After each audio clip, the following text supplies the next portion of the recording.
A warm, muggy evening in downtown Cleveland, Ohio. Interleague play continues as the Cleveland Indians play host once again to the Philadelphia Phillies. Hi everyone, I'm Matt Underwood alongside Rick Manning. The Phillies are here at Jacobs Field for the second time in interleague history. The Indians dropped 2 out of 3 to Philadelphia the last time these two teams met.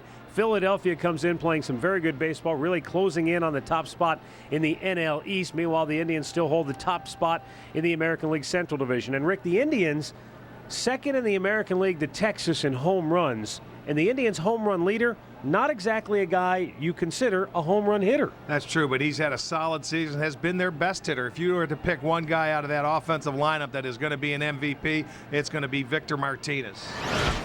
When you look at Victor, he got off to a modest start in April. He was off to 295. In the month of May, he hit over 300, and that's usually when he has struggled. In the month of June, he's up to 370. So Victor, from both sides of the plate, hitting above 300. When you look at his numbers on the year, he's the guy to go to.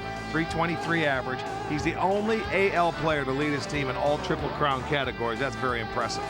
Now, the Philadelphia Phillies, they are a run-scoring machine. In fact, they lead the National League in runs scored, and they are among the top 5 in the National League in homers, batting average, extra base hits, you name it, they can do it offensively. Well, they have a three-headed monster you better be careful with. Ryan Howard, of course, last year's MVP. He leads the team with 14 home runs, although he hasn't had a year like he had last year. Jimmy Rollins, an all-star. He is very talented, a switch hitter. Look at the extra base hits. 9 triples, 13 home runs, and of course, the second baseman, Chase Utley, 43 of his 86 hits have been for extra base. So this is a tough lineup. They can score. You're going to have to make all your pitches to these guys. And they can manufacture runs as well with Jimmy Rollins and Shane Victorino. They have some run-stealing, base-stealing threats in that lineup as well. All right, that gets you set for tonight's matchup between the Indians and the Philadelphia Phillies here at Jacobs Field. Stick around. We've got the starting lineups and tonight's first pitch next on Sports Time Ohio.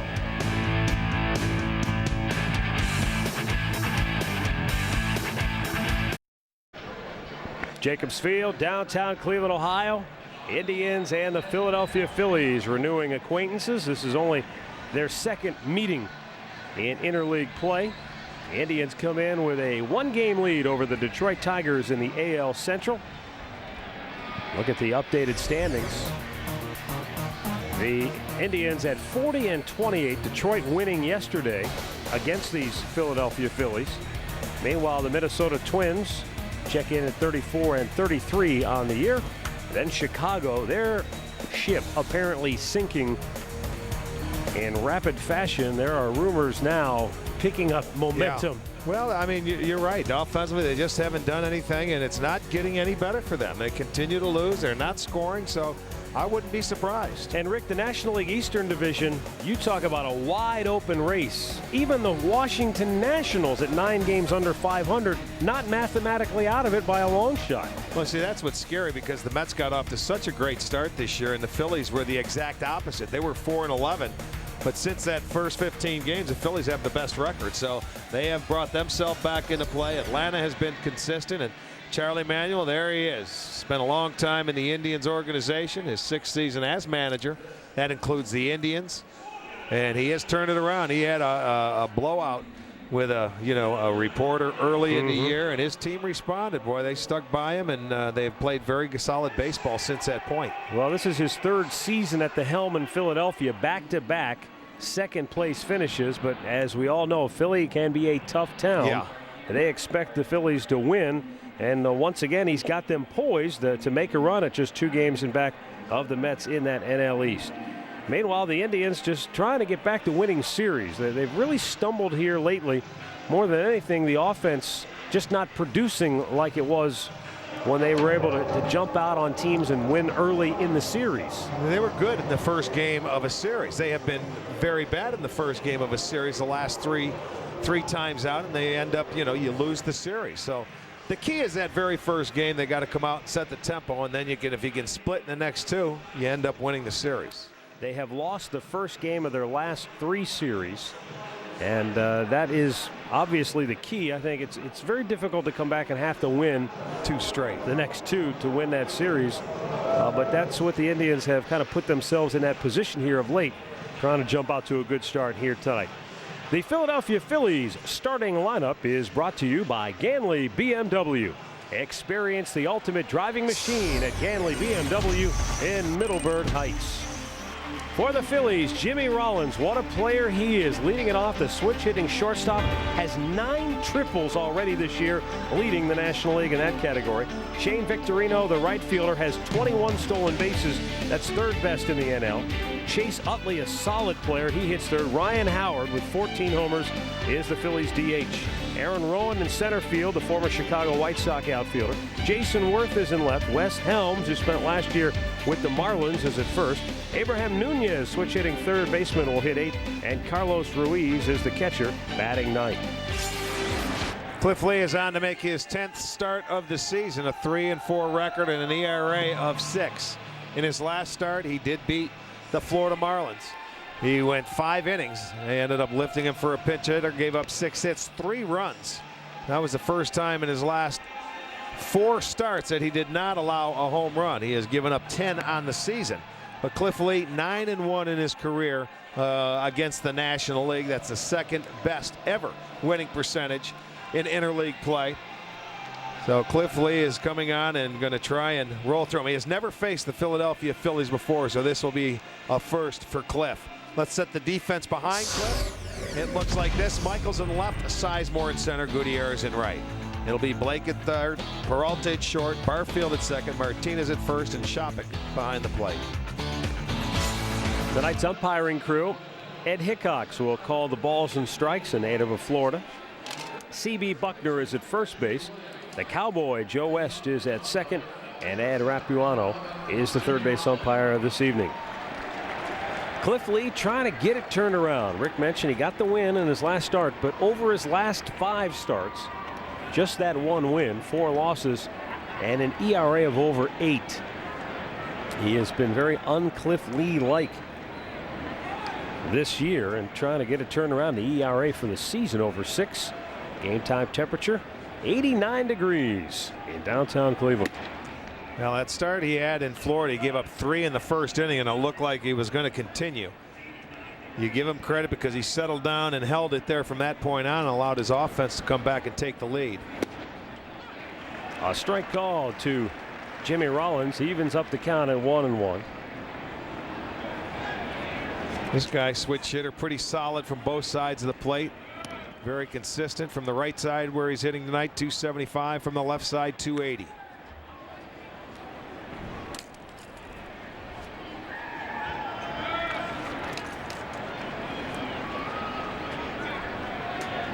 Rollins has scored 53 runs this year. That's 3rd best in the NL. Pops this one sky high on the right side. Josh Barfield takes it 1 away.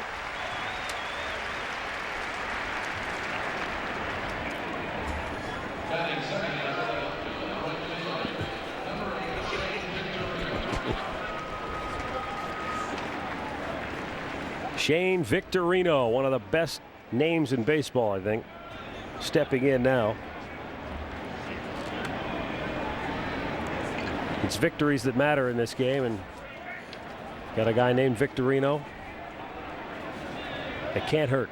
No siree. He can run a little bit. He makes things happen when he gets on the bases. He has hit in 10 straight games, batting .349 during his tear.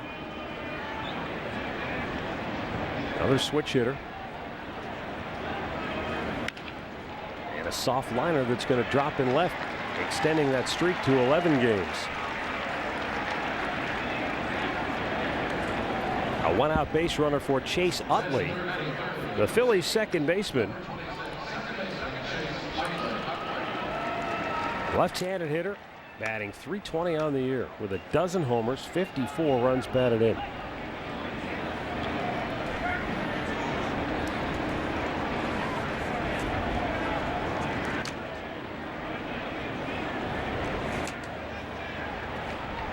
Utley was a 1st-round pick of the Phillies. He was the 15th overall selection back in 2000.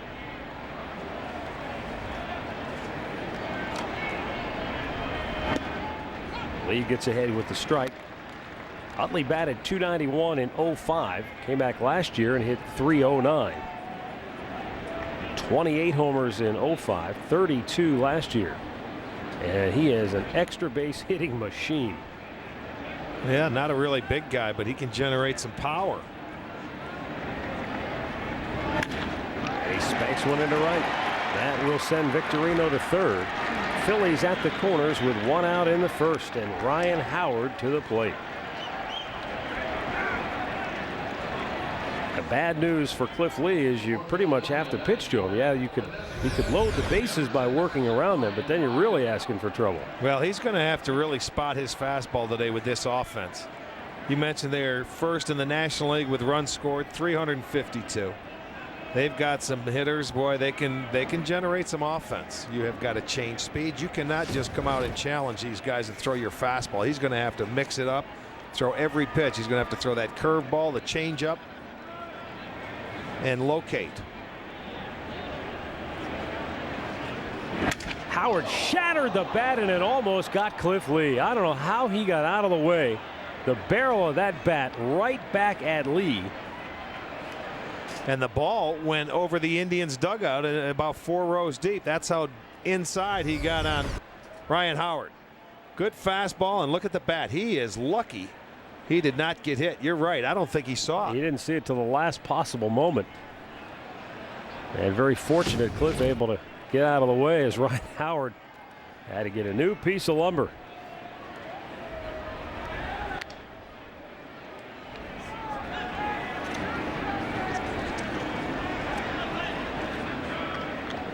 Last year, Ryan Howard, as Mark Shapiro would say, was putting up wiffle ball like numbers. Yeah.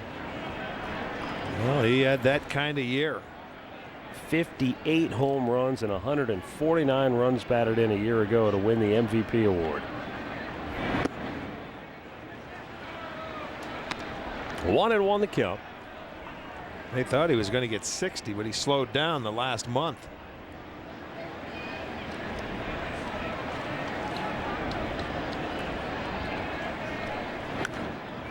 Fouled back over the screen. A lot of people passed on Ryan Howard. He was a 5th round pick back in 01. Well, here's the reason they traded Jim Thome. They had this guy sitting in the wings after signing Jim Thome to that big contract after he left Cleveland. He made Thome expendable.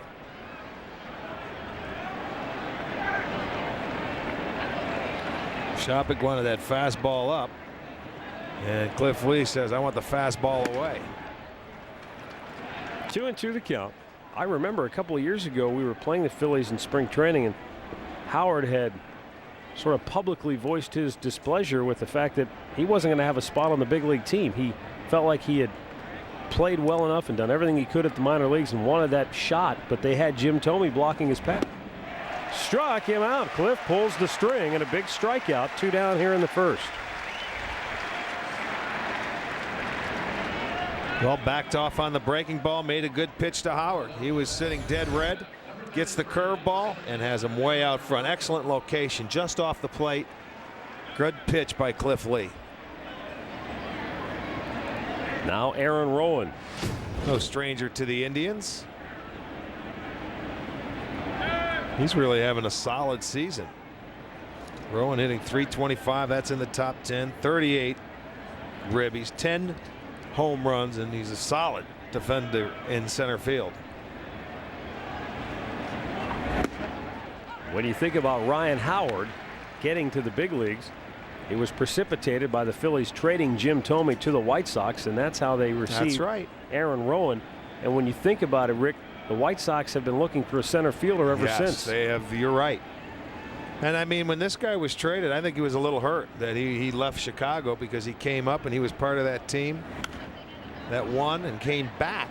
As a matter of fact, when we opened up in Chicago for the ring, he had that time off. He came back to Chicago and got a great ovation there from White Sox fans, because he really did mean a lot to that ball club. And you could tell he was pretty emotional on that day. Yes.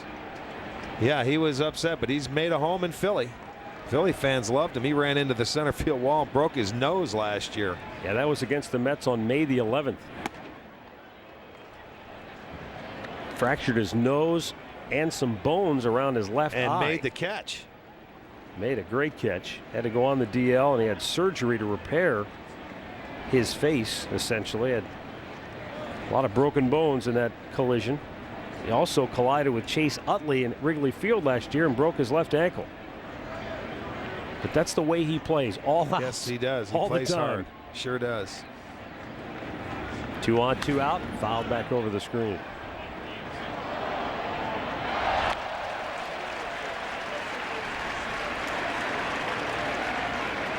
I remember when he was with the White Sox, how many times he would plant himself on that center field wall and always seemed to make a big catch in a clutch portion of the game to take either a hit away or kill an Indians rally.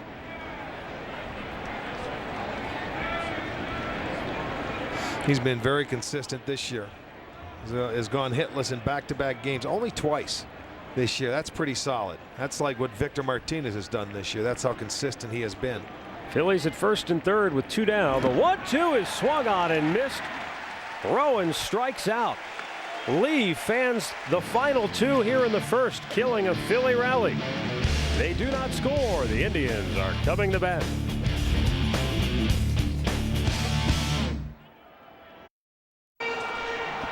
Bottom of the first here at Jacobs Field. Let's take a look at the Indians starting lineup presented by Rico. Move your ideas forward with Rico dependability. For the Tribe, Grady Sizemore leading it off. Then Josh Barfield, for the first time this year, will bat in the 2-hole. Casey Blake with a 26-game hitting streak hits third. Then Victor Martinez, Johnny Peralta, Jason Michaels. Ryan Garco will DH. Franklin Gutierrez and right Kelly Shopik behind the plate batting ninth. Big left-hander Cole Hamels.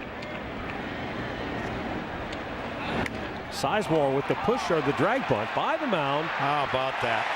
And again, Grady Sizemore using the bunt to get a base hit.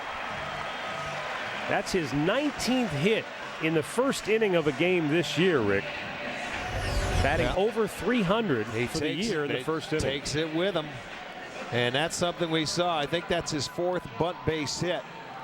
I'm not mistaken. 3 of them have come right over there against left-handers where he's taken it with him, and that is a thing of beauty for Grady.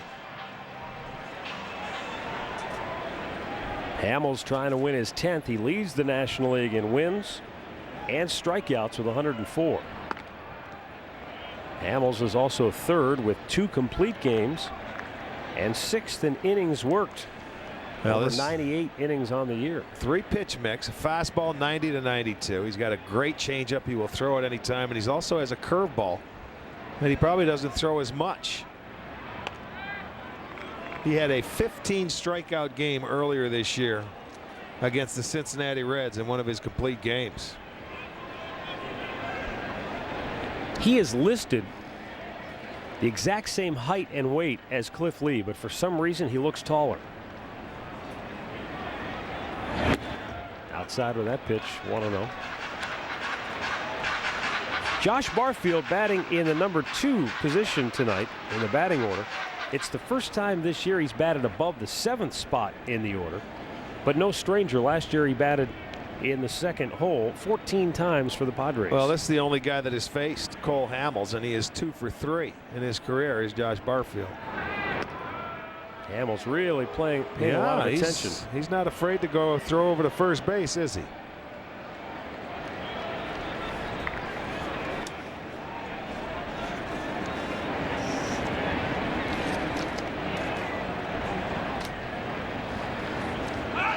Grady is running, and he is in there safely with his 21st stolen base of the year. Boy, great jump by Grady. He must have picked something up in Hamels' move, where he had a terrific jump, was off and running. Not much Ruiz could do in that situation. He did try to make a throw, but Grady slid in easily. As soon as he picked up that foot.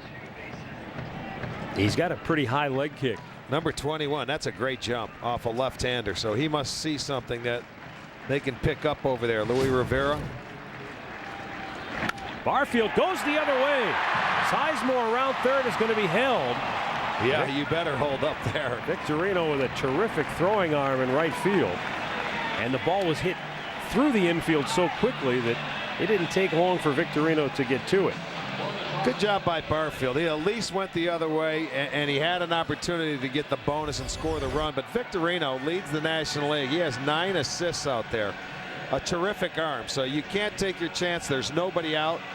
First inning, so they've got a nice rally going. The first two guys reach base. The Phillies lead all of Major League Baseball with 25 assists. So this is an outfield where you really, as a base runner, have to be aware when you get that secondary lead and where the ball goes. That's a little different look to the lineup that I like. When you have Sizemore and Barfield on at once and they're coming up in the first inning, that's great speed. That's the best speed they have on the bases. This is a nice look right here. Casey Blake riding a 26-game hitting streak, batting third tonight.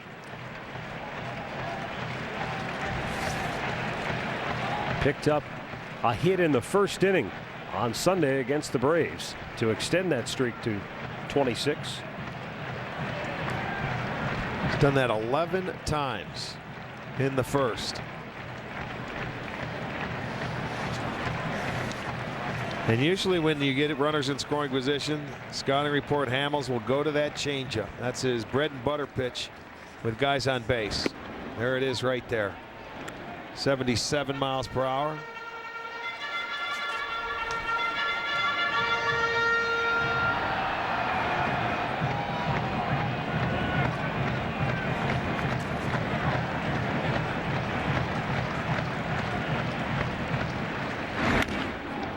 Blake chops it foul, and he's in the hole 0-2. The Indians have outscored their opponents 54-38 in the first inning of games this year. So trying to take advantage of that trend once again. Sandy Alomar hit in 30 straight back in 1997, and the Indians' franchise record is 31, held by Napoleon Lajoie. When you look at the numbers of Hamels, after an 0-2 count, which he has Casey right here, opposition hitting 107. He's had 103 guys 0-2, 72 punch outs. So he really goes to work on the hitter. They get one there. Not in time at first. Blake beats it out, picks up an RBI. It's his 36th of the year. The Indians strike first, 1-0. Good hustle by Casey to beat out that double play. Indians will get on the board early, take a 1-0 lead for Blake, his 36th RBI. They turned it nicely, but you can see Blake just beat it. That foot comes down. It was bang bang. That will bring up Victor Martinez with 1 on and 1 out.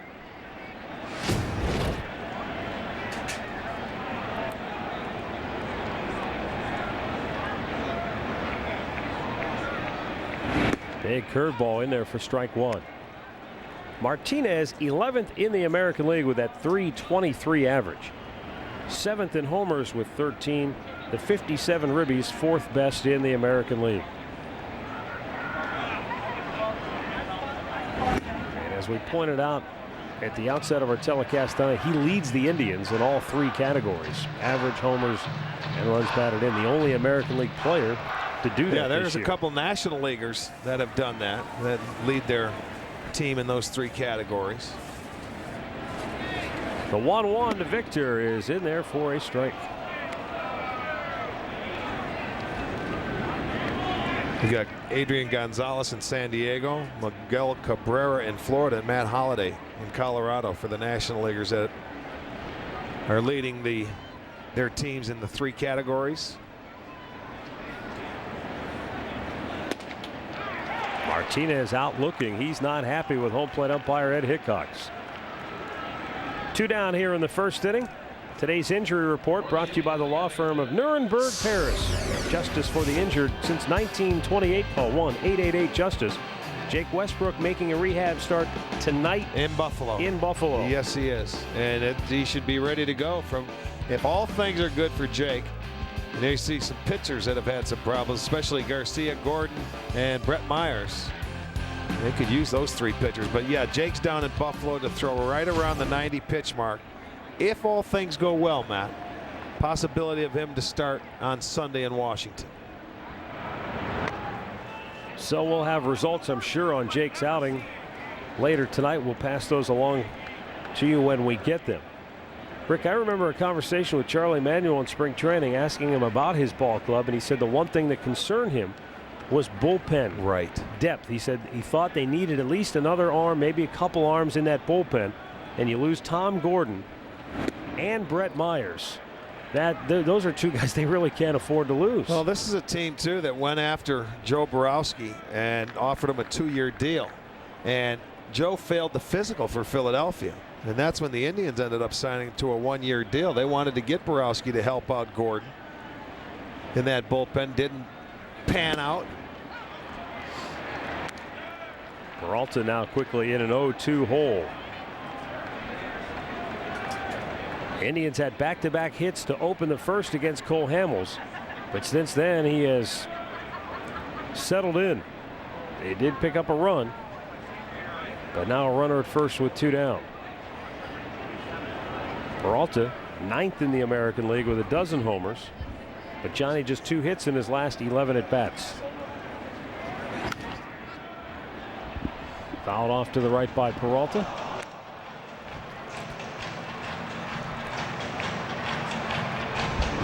Johnny with 37 runs batted in for the season, 11 doubles.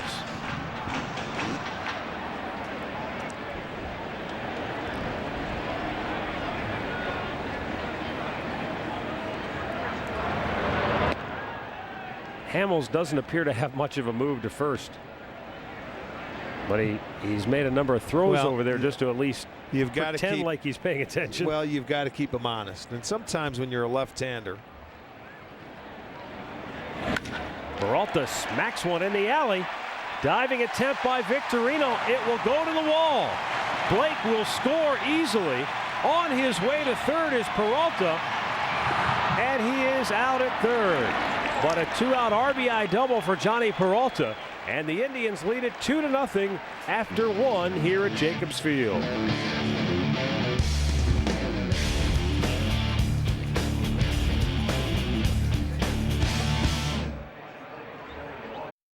A lazy, hazy evening in downtown Cleveland.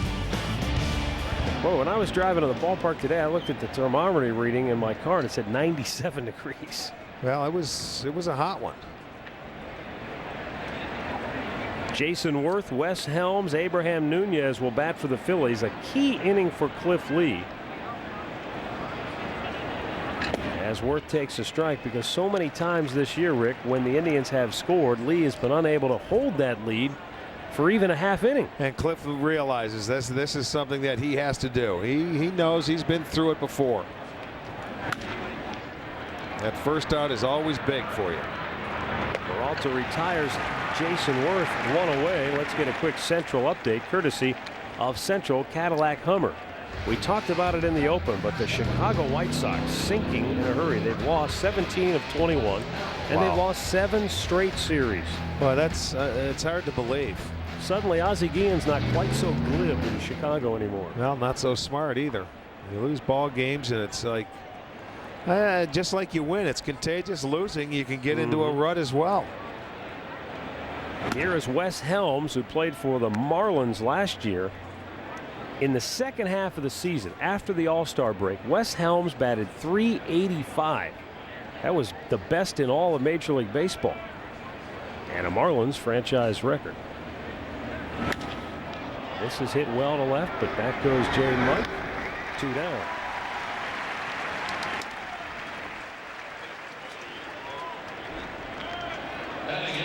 Abraham Nunez now steps in. Another switch hitter. The Phillies have 3 switch hitters in their lineup tonight.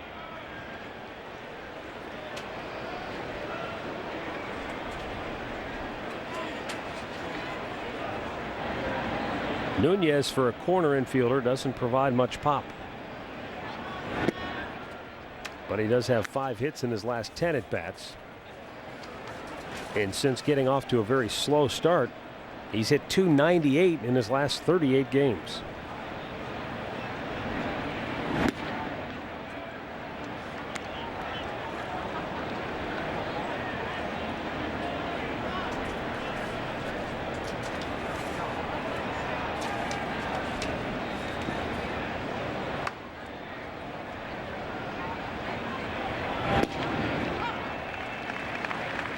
2-1 the count.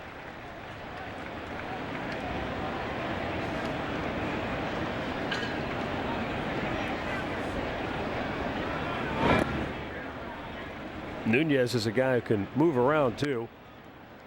33 starts on the year. 31 of them are at third base, but he's made a couple at second. He's also made an appearance in left field this year. Well, in the National League, I mean, really a lot of teams now have guys that can play 3 or 4 different positions. Grady Sizemore has a beat on it. And a 1-2-3 second for Cliff Lee on 9 pitches. We go to the bottom half of inning 2. It's the Indians 2 and the Phillies nothing.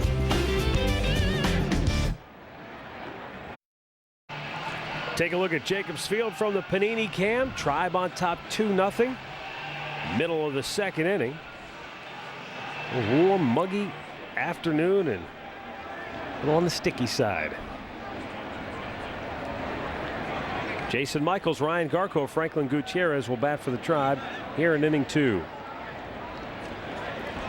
Michaels got a start yesterday against the right-hander and made a couple of very nice plays. Drove in the Indians' first run. So back in there again today against the left-hander, and he says, you know, it's nice to get an opportunity to get out there and start against a righty. In case you have to pinch hit, you never know.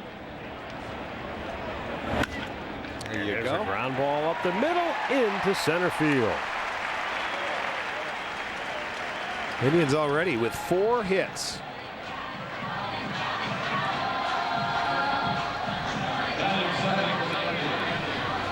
And for Cole Hamels, this year he has given up less hits than innings pitched coming into the game. He's with 99 2/3 innings. He's now given up 95 hits.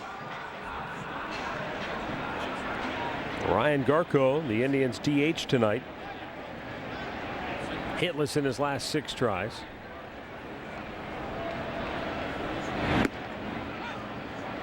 It doesn't appear that Cole Hamels has what they call a slide step. He just always has that high leg kick. So if you can pick up when he's going to home plate, it looks like you can run on him. Sometimes young pitchers, it takes a while to put that into their game plan. Only 23 years old. I mean, that's part of the game that you have to work on to improve yourself. I mean, the guy is 9-2. You know, he splits. He started 7 games at home. He's 5-1. 7 on the road. He's 4-1. He's given up 16 home runs this year, 8 at home, 8 on the road. So he's very consistent. But they say the most he does is about 13 of his home runs have been solo shots, which is not bad. The majority.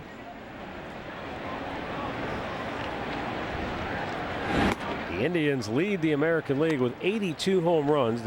Or I should say they're second to Texas. Texas leads with 82, the Indians with 81.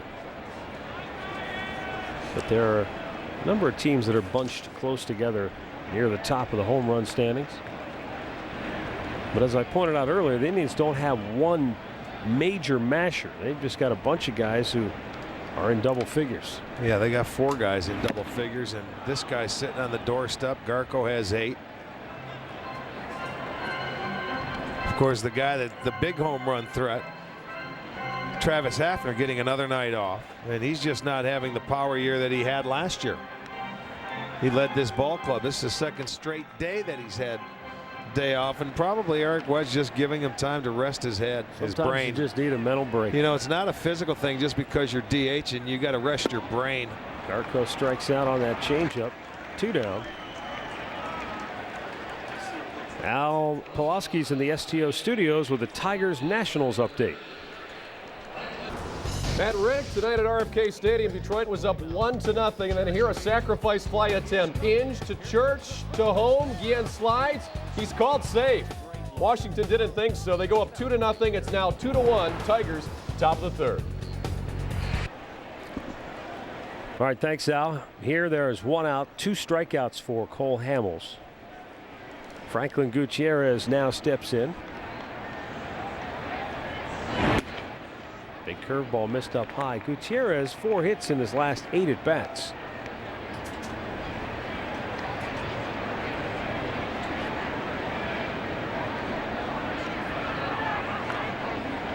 When you look at this outfield the Indians have out there today with Sizemore, Gutierrez, Michaels, and left, this is their best defensive outfield that they have.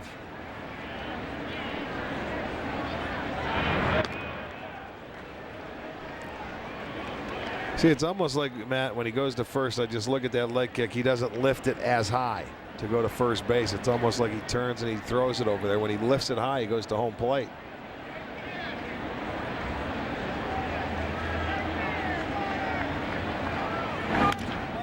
Weakly hit, but will it find the hole?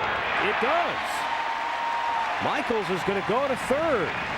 Chase Utley made a long run to get to it, and it looked like Rickey was there, but the ball scooted under his mitt. You know, he went to his knees. I think he got to it faster than, he thought he was going to have to dive. And then all of a sudden he realized he could catch it, but he went to his knees and it gets under his glove.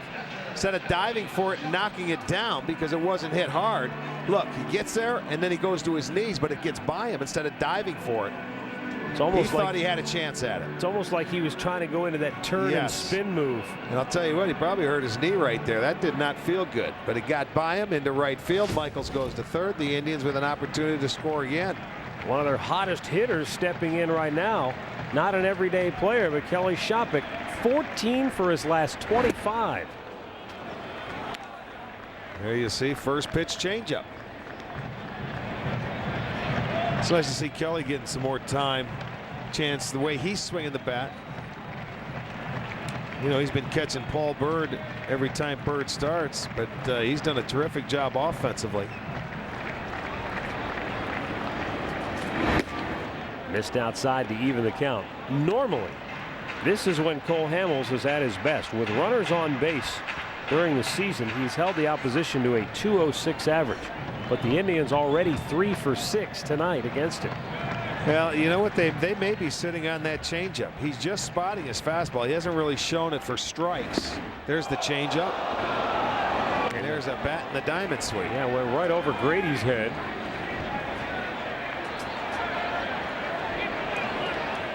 Everybody seems to be okay. You know, that's the thing. He's going to attack you anytime he gets runners in scoring position. His best pitch, and I said his bread and butter, will be that changeup. So it seems like he just shows you the fastball and attacks you with the changeup. And to this point, I haven't seen a curveball. Of course, it's only the second inning with a runner in scoring position. He goes to that change.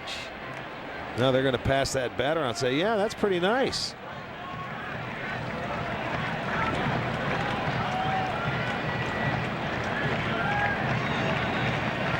First and third, one out. Shoppach down on the count, 1-2. Lays off, evens the count. Kelly normally has been the personal catcher for Paul Bird, but you get 14 hits and 25 at bats, you may earn a little more PT. That's exactly right.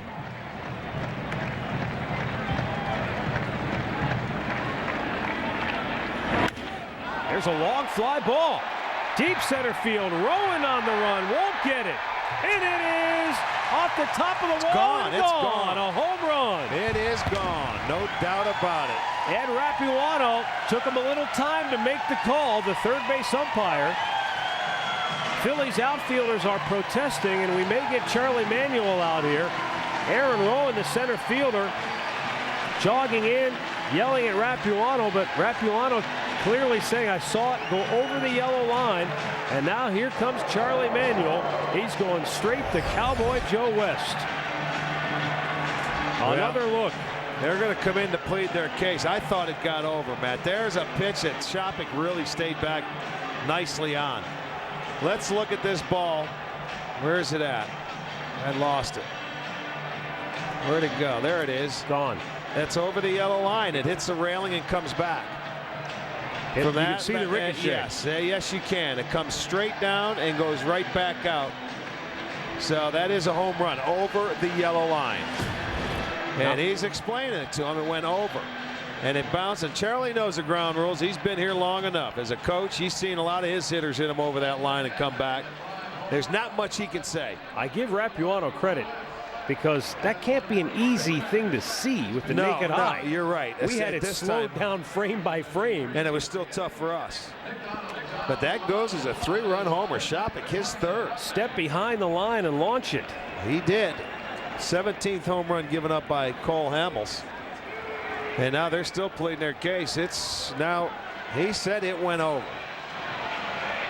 All 3 outfielders are in here talking to him, and he's saying, look, go back out to your positions. Let's go. The play is over. It's a home run, whether you think it was or not. And that's what you have to do. The call was made. It did. It went over, came down, and bounced back. That's a good call. That's a great call. Like I said, I don't know how Rapuano saw that with the naked eye. He hustled to get out. You see, it ended up hitting the top of that fence, but after it hits the railing, it's already which is gone over once the it hits yellow the railing. line. Once it hits the railing, it's gone. He made the right call. I'll tell you what, he's going to go back, and when he looks at this replay that we're showing you right now, he's going to know that he made the right call. Very good call, Ed Rapuano.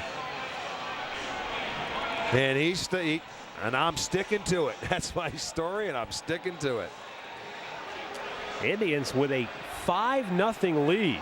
Their 82nd home run of the year. 16 have been 3-run shots. Well, that's a big one right there because you get the bottom part of your lineup involved. They score 3 runs. So this will count as a trip to the mound because Charlie Emanuel went to talk with Cole Hamels. The home plate umpire, Ed Hickok, sprinted out there to let Charlie know, hey, if you stop and talk to him, this is going to count as a trip to the mound. And Charlie said, well, I'm here. Yeah, okay, I'm going to make it a trip. Yeah, just to pump him up and say, okay, keep it right there. So they come back-to-back 2 in the first, 3 in the second, and that's a happy Kelly Shopik. Keep doing that. Look at Victor sitting right by him. Nobody has been happier for Shopik's success this year than Victor Martinez. Yeah, that's true. 15 hits in his last 26 at-bats now.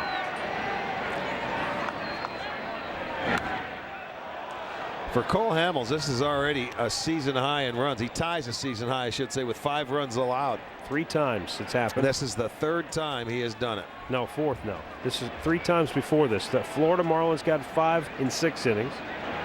Giants got 5 in 7 innings. And the Houston Astros got 5 in 6 innings. What's really impressive about Hamels is his ability for such a young pitcher to get deep in games. 13 of his 14 starts have gone at least 6 innings. Still only 1 out here in the second. Indians on top 5-0.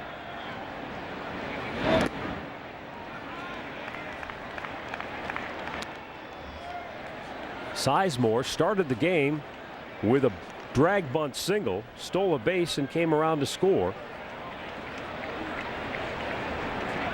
59 runs now scored on the year for Grady Sizemore. Swings and misses to strike out here. 3rd strikeout for Hamels, 2 down in the inning. Take a look at tonight's all-tell text poll. Before Ryan Howard did it, who was the last to win the Rookie of the Year 1 year and the very next season win the MVP award?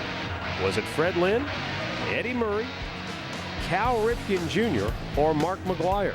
Text your answer to 31962, and we'll have the results coming up a little later in the telecast.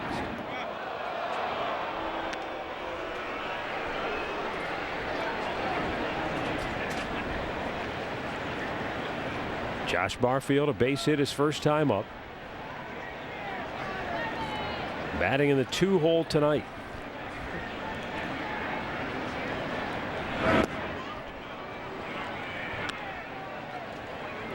One and 1 the count on Barfield. Wonder if we'll see more of this with Barfield batting in the 2-hole. Well, I don't know if you will or you won't, but I sort of like it. He's going the other way. Rowan on the run makes the catch in the alley basket style. But the Indians strike for 3 on the Kelly Shopik 3-run homer. And after 2, it's Cleveland 5, Philadelphia nothing.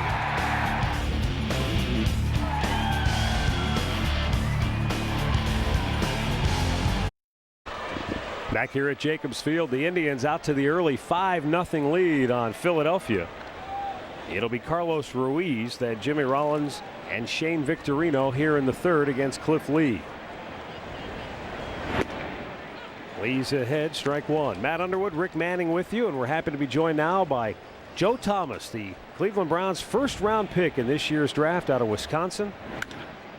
Took part in the ceremonial first pitch duties tonight. Long fly ball to right. Gutierrez in front of the wall, pulls it in for out number 1.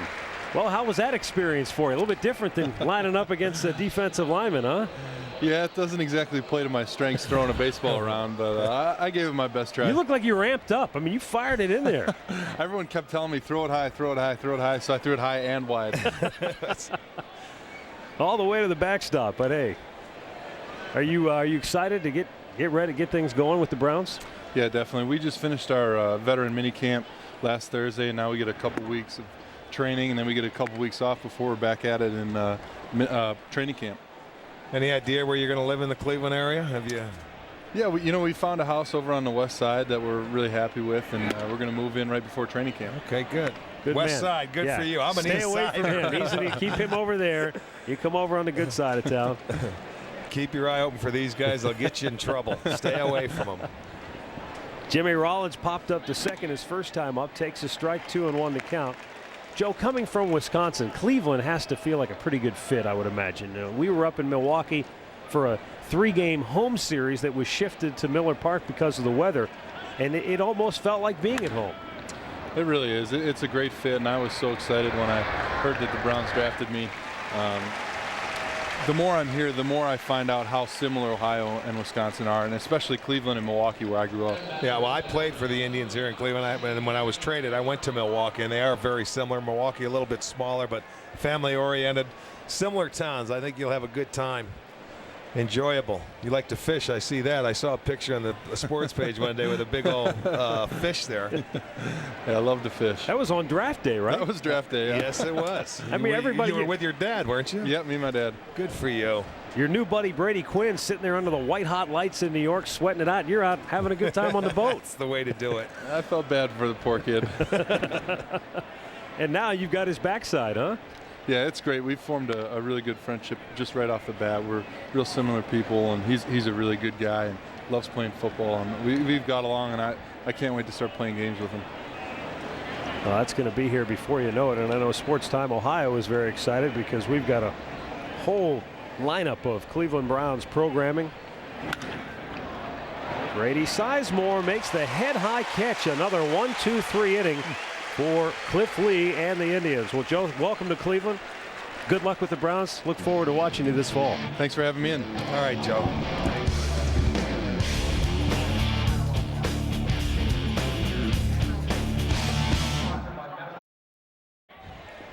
Five 0 in favor of the Tribe. Bottom of the third. Casey Blake will lead off for the Indians against Cole Hamels. And the pitch is outside for ball 1. Matt Underwood, Rick Manning here at Jacobs Field. And we're happy to be joined now by the Browns' other first-round pick this year, quarterback Brady Quinn from Notre Dame. As we look at Cole Hamels deliver to Blake, trying to extend that hitting streak to 27 straight. Now, your buddy Joe Thomas on the mound, a little high and wide with his ceremonial first pitch, but you went into the full windup and you were pretty good. Yeah, I've done it once or twice before, and I'm kind of used to throwing throwing the football a little bit, so I think that kind of helped the transition on the mound. You kind of turned it over, almost a little screwball action. Oh, yeah, I have a little movement Get a on look at it right here. Garco's catching.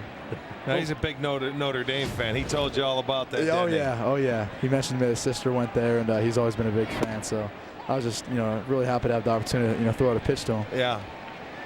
Now, are you excited as much as Joe to be part of the Cleveland Browns? He was. It was hard to contain his enthusiasm. I'm an Ohio guy. I mean, I grew up here rooting for the Browns, the Indians, the Cavs, everyone. So it really is a dream come true for me to have the opportunity just to compete for the job, to be a starter and play quarterback for the Browns. Now, how was the mini camp? I mean, this is kind of a prelude to training camp, which comes up a little later in the summer. Yeah, it was almost an extension of kind of OTAs and everything we did the 3 weeks before. So it was nice. I mean, they're really finishing off the mini camp, getting a sense of what the mentality is going to be like going into training camp. It just helps for a rookie understanding the speed of the game and getting adjusted to the two-a-day type schedule. Well, Joe says you guys have struck up a relationship already, and he says he's looking forward to working with you in this year. Yeah, Joe's a great guy. I keep telling people, the way the Browns did the draft this year is how they need to do it. I mean, if you're going to draft a quarterback, you always got to have a guy like Joe. Yeah, give me somebody in front of me. And I couldn't be any more thankful to have him. And just knowing that he's a great guy, he's going to be a great friend as well. I'm just happy to have the opportunity to know him and work with him on the field. That's great. Well, speaking of friends and teammates, one of your top receivers is a baseball guy now. Jeff Samardzija went into the baseball with the Chicago Cubs. So. Did you think put him in the bullpen? Did you think that's where he was going to go? Looking at past situations, I think with football players and who had the potential of going to the major leagues, I think you have to understand that baseball has the ability to kind of throw a lot of money at a guy that's guaranteed, where as football you don't have that opportunity. It's much more cutthroat and it's harder to get that same offer. So going into it, I think it's hard to turn down the offer that the Cubs offered him. And in this situation, he's a great baseball player. He's going to be a great pitcher, and I'm sure. Going through his rookie year and everything, you're going to have your ups and downs, but eventually he's going to work his way out. He always has. The one thing about baseball that's strange is it takes a while, even if you're at the top of your game at college, to come into, you don't step right into the big leagues. It takes a while to prepare and get ready for the big leagues. But I see where they put him in the bullpen already down there in A-ball. He wasn't happy with it. He said, I want to be a starter. And that's a transition we're all going to have to make, I think, as rookies. Like I said before, you have your ups and downs, but a guy like Jeff's a hard worker and a tremendous athlete, and I know he'll make his way out of that. Brady, there was a time where every young NFL quarterback, it was a foregone conclusion that all you're going to do your first year is carry the clipboard and wear the cap on the sideline. But now that philosophy seems to have changed over the last few years, and people expect more from young quarterbacks now, it seems like. And that's a situation you'd love to walk into, I think, as a rookie quarterback. I think guys coming out of college don't want to sit. They want to play, and that's how I feel. I want to get in there and kind of turn things around here in Cleveland. Kind of do something similar like we did at Notre Dame when I was there. And, it's pretty much the same thing I did when I was in high school. So it's a situation that I'm familiar with, and I'm just glad to be a part of and glad to have the opportunity to really compete for a starting job. Well, this town is certainly ready for it. I can tell you that. They are ready, and if you can do that, you'll love it. You'll have a lot of fun. Good sports town. I'm looking forward to it. Did you get caught up in the Cavaliers playoff run like everybody else around here? I did. I was there for a game against the Nets, against the Pistons, and they won both those games. So I was thinking, I went to game 4, took my dad to the game for Father's Day against the Spurs. I'm thinking, they're going to win. So far we're on kind of a winning streak here, but they had a nice comeback. It didn't seem to work out in the end, but they had a great season, and I think it gave something for not only the Indians but the Browns as well to kind of live up to. Well, hopefully we look forward to great things to come from you as well. So Thanks for being with us. That's Brady Quinn, Browns quarterback, 5-zip Cleveland after 3.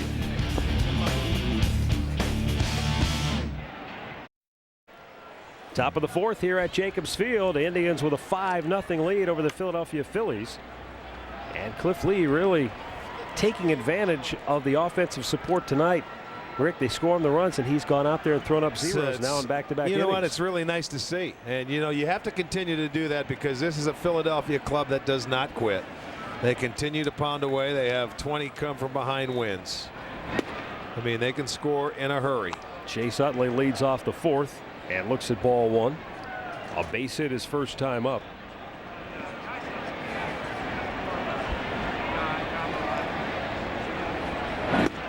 The amazing thing when I was looking at the Phillies 20 come from behind wins, that leads the National League. There's a team that has 21 in the American League. You know who it is? Tampa Bay. Wow, I'd have been guessing a while. I know you would have. I mean, that's what amazed me, but they have 21 come from behind wins. They have a nice offense as well. 2-1 the count on Chase Utley.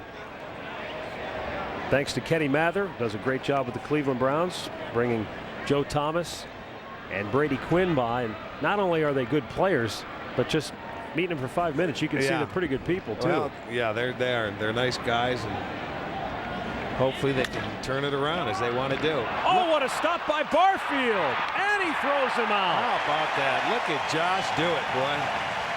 That took a big hop on him at the end, but he was able to hang with it, make the diving stop, and still throw out Utley at first. That from our angle, that ball looked like it was by him. This is going to be our McDonald's. I'm loving it. Anytime you get a defensive play like that leadoff man, you keep him off base, you make a throw and the out. That's a terrific play by Josh Barfield. Beautifully done.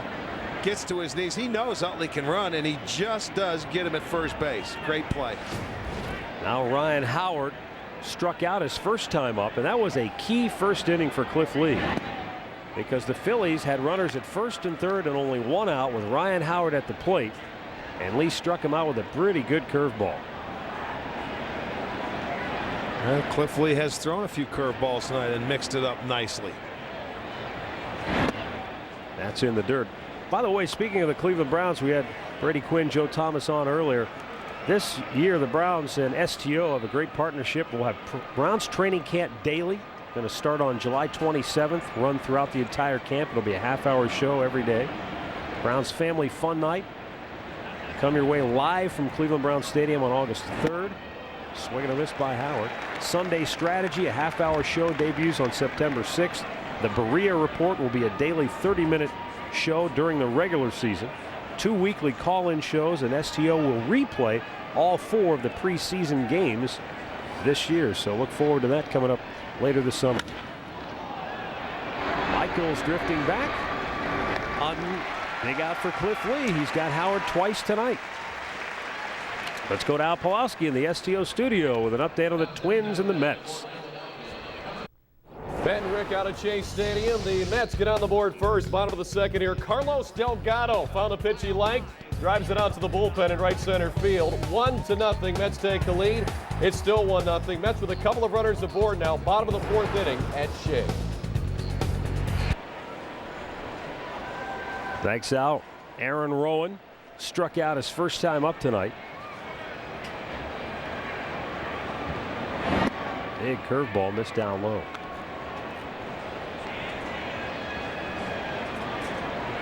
Rowan has 8 RBIs in his last 6 games while batting .333. That was on their most recent homestand.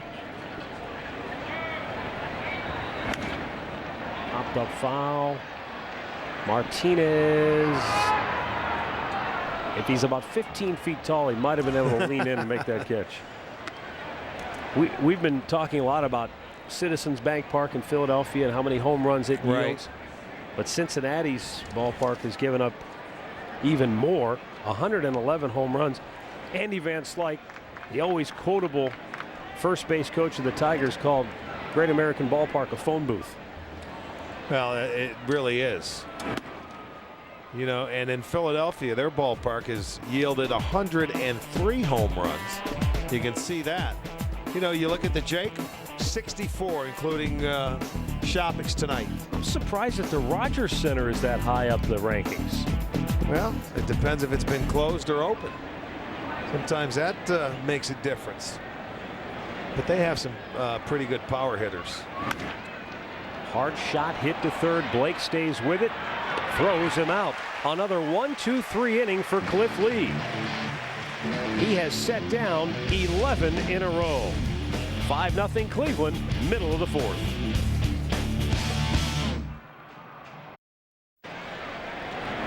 Bottom of the 4th, Indians with a 5-zip lead. Jason Michaels, Ryan Garco, Franklin Gutierrez to face Cole Hamels.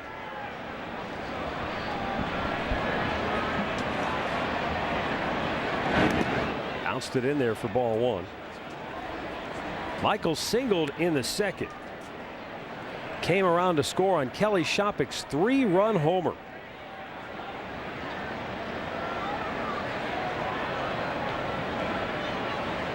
And for the moment, the Indians are tied for the league lead in home runs with Texas. They've now hit 82 as a ball club. Now today, you know, being as humid and as hot as it is, Matt, seems like the ball's carrying has that little extra carry to it.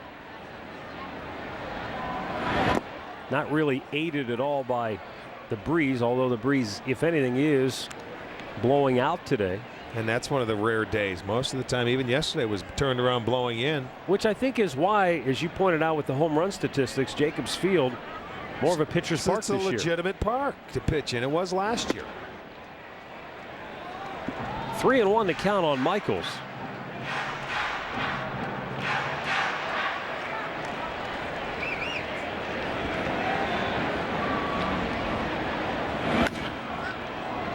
Sky high pop to right. And Victorino has the catch, one away. Always traveling and missing games? Watch games live online whenever you are away from Cleveland, exclusively from MLB.tv. Indians.com has more live games than anyone else. Indians.com, where baseball is always on. Ryan Garko, a strikeout victim, his first time up, will step in.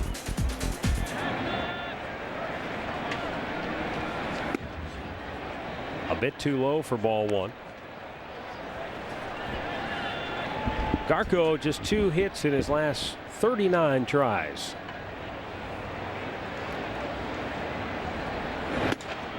Spun him out of there. 2-0.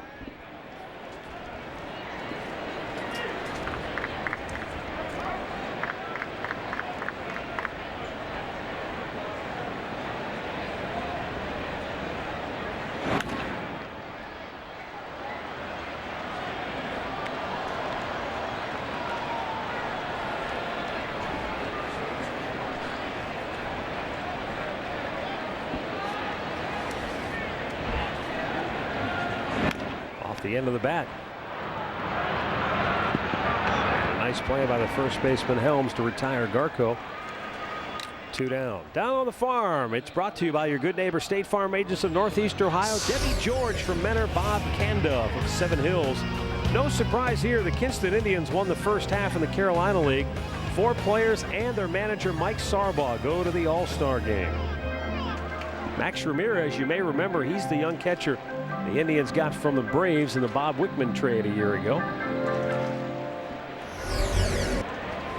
Franklin Gutierrez will step in, base hit his first time up, and he is really starting to zero in on opposing pitchers. Rick, 5 hits in his last 9 at bats.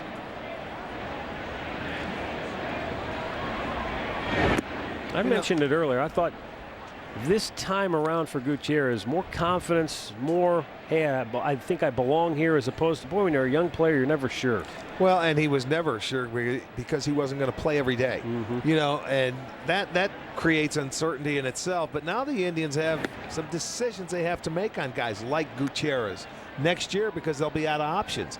They've got to find out, do they want to keep this guy as a 4th outfielder? What do they want to do? I mean, I think Francisco's in that same boat. They have some players they have to really make decisions on this year. Lays off a pitch, 2-1. Hamels has made 61 pitches to this point. Tell you what, Gutierrez has been an impact. He hit a home run to win a game 1-0. He saved the game in Cincinnati with a catch over here. He's done some nice things since he's had an opportunity to play, when you really think about it. I mean, you look at him and you say, yeah, right. But he's ended up helping the Indians win 2 to 3 games since he's been here, and he has not been here that long.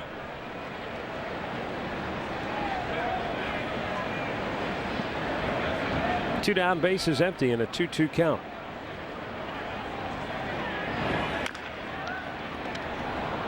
Abraham Nunez slings it over. And for the first time tonight, the Indians go 1-2-3. But after 4, it's Cleveland 5, Philadelphia nothing.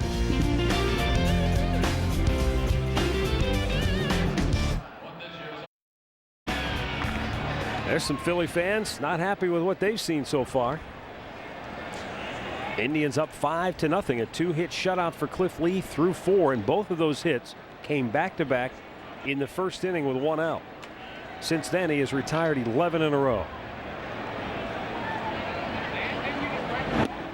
Starts him off with an off-speed pitch.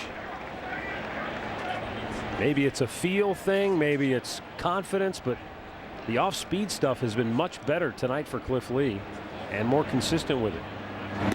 Well, it's a feel, you know, and you've got to go out there. You just can't go out and challenge hitters. And he got away from that, because in his second game when he pitched against the Angels, it was all fastballs, changeups, and it was a different type of lineup out there in LA at that time.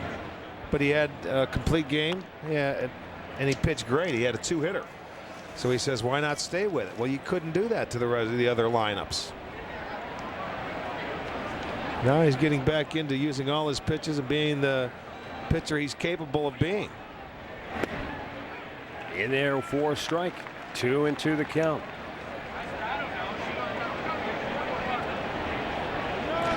You know, the Phillies, after the 3 games here, will end their interleague play. They go on to St. Louis from here.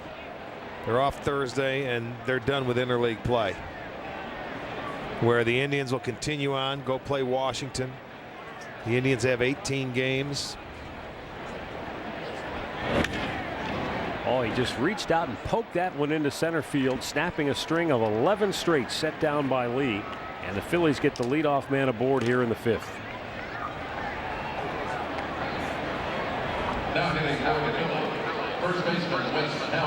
That's going to bring up Wes Helms, the Phillies' first baseman. Flied out to left in his first at bat.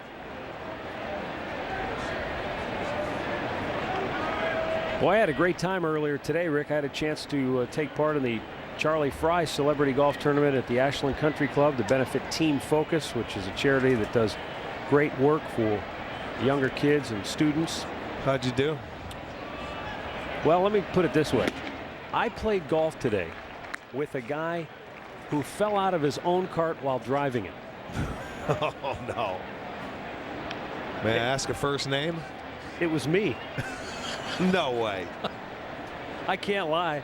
There were witnesses. People saw me rolling on the ground. You fell out of your own cart? How the heck did that happen? You know, I was driving along, and it's a scramble. Yeah. So I was driving to pick my ball up. So I was leaning out of the cart. I was going to pick the ball up as I was driving. And as I leaned, I kind of yanked the wheel a little too much, lost my balance. And as soon as that happened, I knew this was not going to end well. And did you put your beer down before you turned? Up and in. It gets Wes Helms. He'll go to first, and the Phillies have 2 on with nobody out here in the 5th. That's probably the worst part of it. I was stone cold sober. And happy to report that I was okay. I was going to say, you didn't get hurt. I didn't hurt myself. I see. I didn't want to hear a phone call. Here comes Cliff Lee. The cutter going inside gets him in the back. That is the 5th guy that Lee has hit this year. So now the bottom part of the lineup, after the base hit, a hit batter, they've got it set up for the 8-9 guys. Yeah, but some of the boys missed your presence. Tom Zappone, Randy Emmons, Steve Pemberton. We had some good players. You know, I wish I could have. I had some friends coming up from New York myself today, as you witnessed for dinner. There's a grounder to short. They get one there. Barfield won't be able to turn it, though. 6-4 on the fielder's choice for Nunez, who's at first. Jason Worth is at third, and Carlos Ruiz will be the batter. Well, summer fun at Jacobs Field rolls on Saturday, June 30th. The Tribe will take on the Tampa Bay Devil Rays. It'll be Grady Sizemore bobblehead night. All fans will receive a Grady bobble. If you would like some tickets, visit Indians.com or call 216-420-HITS.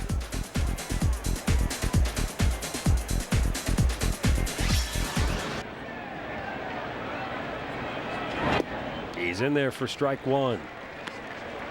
Lee working with a 5-run lead, so at this point he's just thinking about getting some outs. No, you minimize things. You know, the sad thing, when he hit Wes Helms, it was an 0-2 count.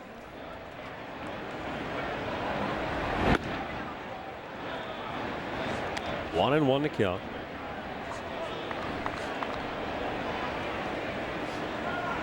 Ruiz in interleague action, 5 hits in 25 at bats.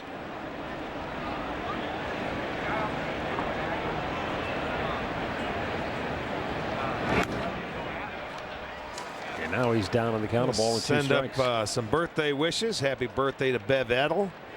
Happy 83rd birthday to Marge Payson.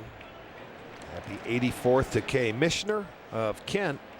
And also it's Adam Spiro's birthday, who was a bat boy during the days when the Indians were in the World Series back in those days. So Adam, happy birthday to you as well.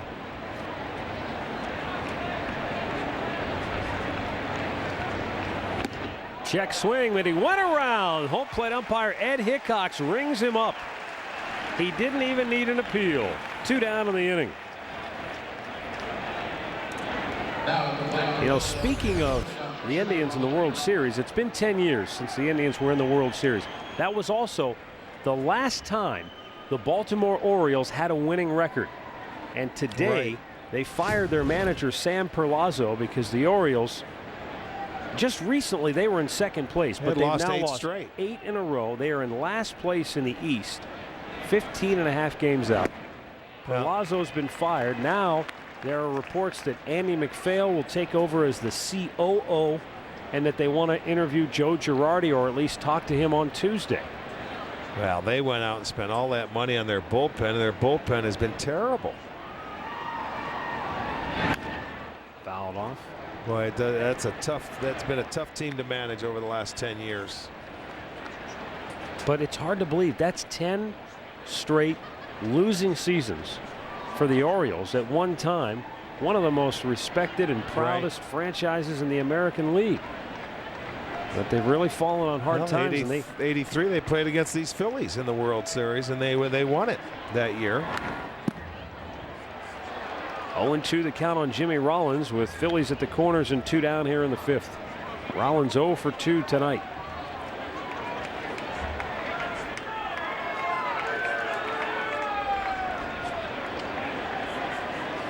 Rick Dempsey, who is a broadcaster for Baltimore, has made it known he would like to be the Orioles' next manager.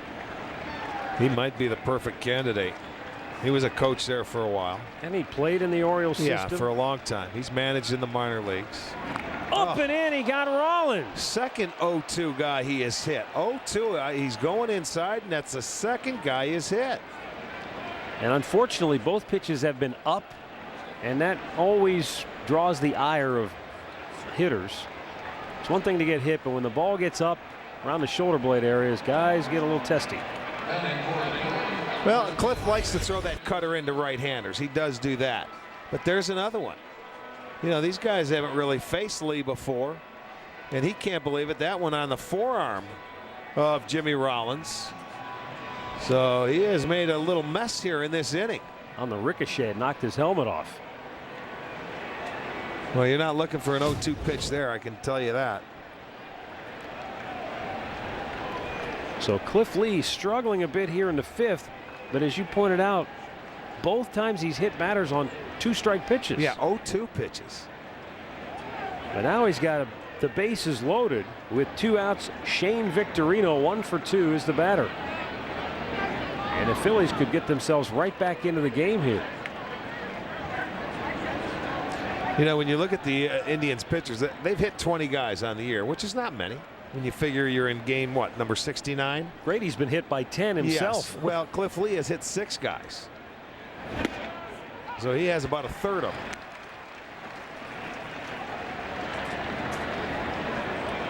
And Grady Sizemore began the day tied for the league lead. Garco's right behind him with 9.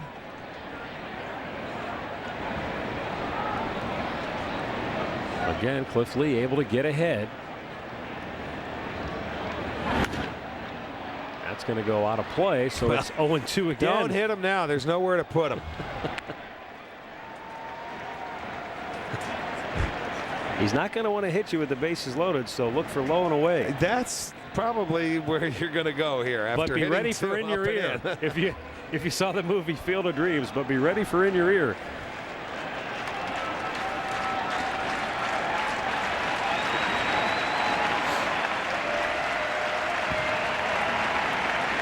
The 0-2 just missed. Oh, it was very close.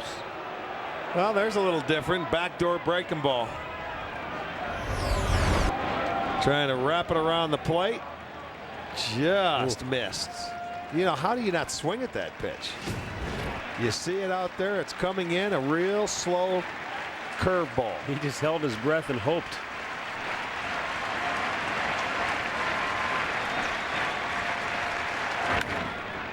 Fouled away. The big looping curve followed by the fastball.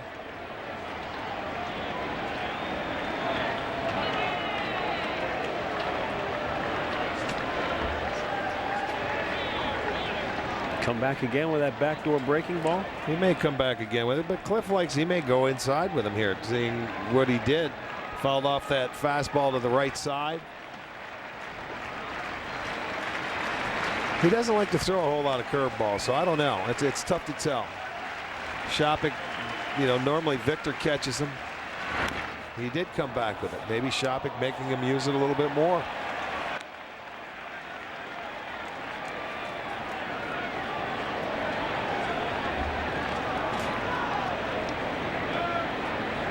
He does a nice job of calling a ball game.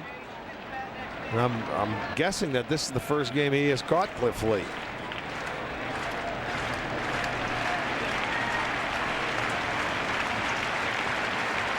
Shane Victorino down on the count, a ball and 2 strikes.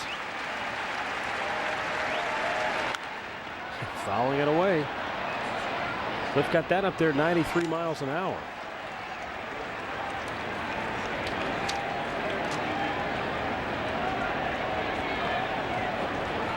This is a big at bat in the ball game. If Cliff can get out of this, keep it a shutout.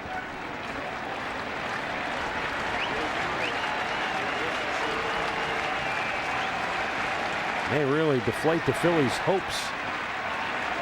The 1-2 is fouled away. Boy, he got a piece and fouled it right off of Shopik. He is a tough out. He's doing everything he can to stay alive up there. He struck out 39 times this year, Victorino, but he has 265 at-bats. He found a way to get a piece of that ball right into the mask of Shopik. That's the 5th foul ball Victorino has hit in this 7-pitch at bat.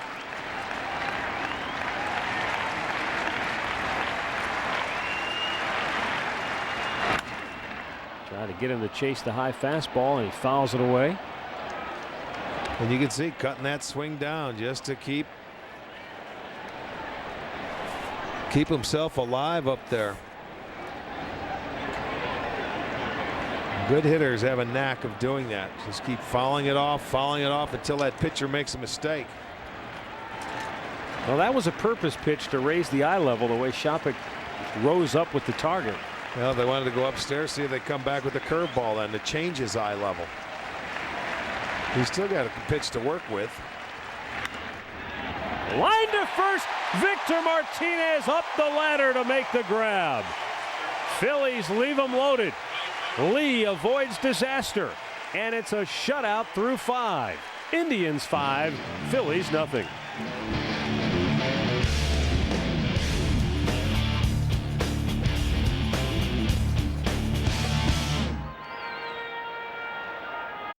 This summer, Cozy is giving away a $1,000 Callaway gift card, a new golf bag, and greens fees at all 7 Cleveland Metro Parks courses. Just call 216-621-3300 or visit cozy.org/remedy and register to win. But hurry, sweepstake ends July 30th, and I'll even throw in lessons on how to fall out of your golf cart for free. Billy Shopik, who hit the big 3-run homer in his only at bat tonight in the 2nd inning,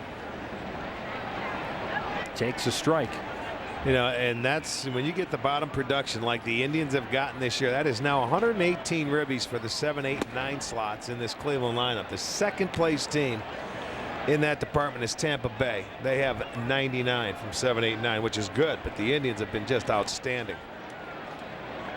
Shopik's homer back in the 2nd was disputed by the Phillies. Swing and a miss on the big curve. But our replays showed that Ed Rapuano, the 3rd base umpire, clearly made the correct call. Yes, he did. And you know what? When this game is over, he will go into the umpire's room and they will take a look at the tape. And with our replays, I'm sure he's going to be a happy man. Shopik's homer cleared the 19-foot wall and left, hit the railing, and then came straight down, hit the yellow line, and popped back onto the field. And the Phillies were yelling at the umpires saying, no, it didn't go over the wall, but they'll see it again as well on a replay and realize it. Struck him out. 1 gone here in the 5th. One more look for those of you who may have joined us late. This was in the 2nd inning. You see the ball right near the camera. You see the ricochet as it hit the railing, came straight down. That's the best look right there. Great job, guys, in the truck. Hit the railing, straight down, and then back out to the field. And it was a 3-run homer for Shopik in the Tribe, Kelly's 3rd of the year. One away for Grady Sizemore.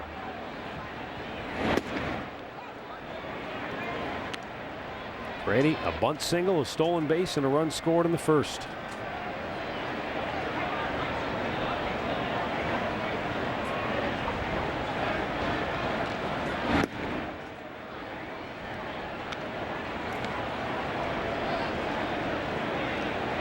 .70 pitches on the night for Cole Hamels.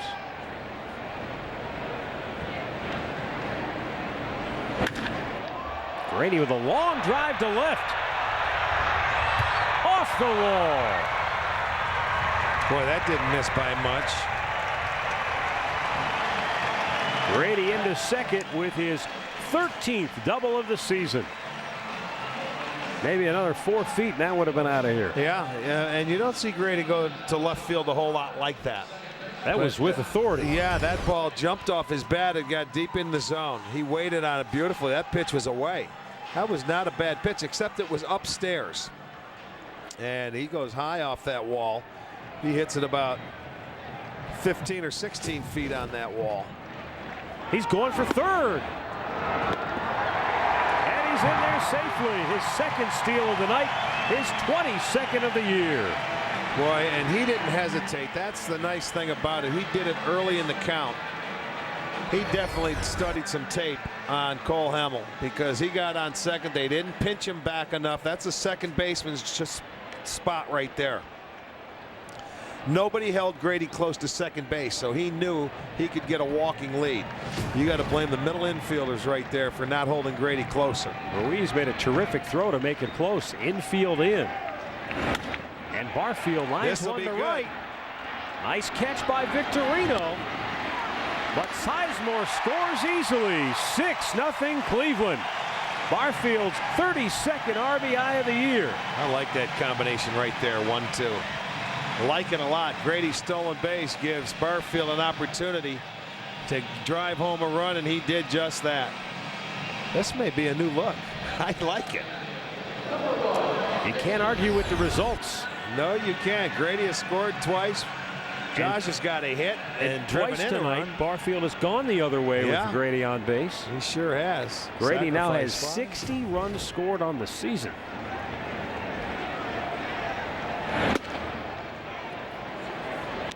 Casey Blake 0 for 2 tonight. He scored a run, drove in a run in the first on that fielder's choice.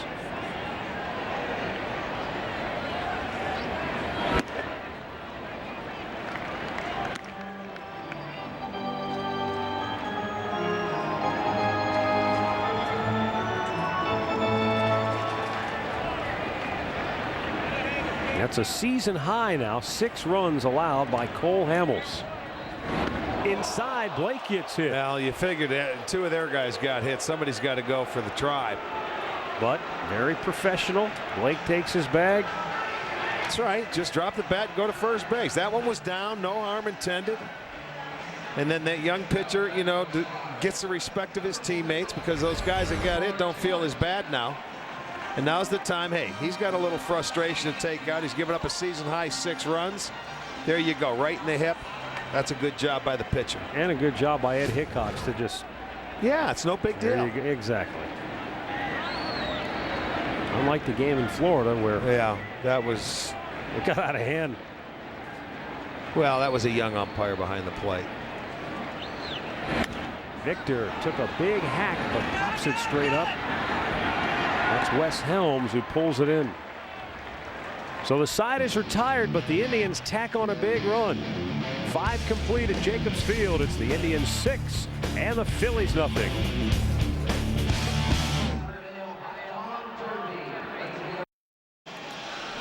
Sun setting beyond the horizon here in downtown Cleveland. Indians up 6-0 as you look at Jacobs Field from the Panini cam. Panini's home of the famous overstuffed sandwich. Features a full menu of lunches, dinners, and everything in between. PaninisGrill.com. Chase Utley, Ryan Howard, back-to-back left-handed hitters, and then Aaron Rowan here in the 6th.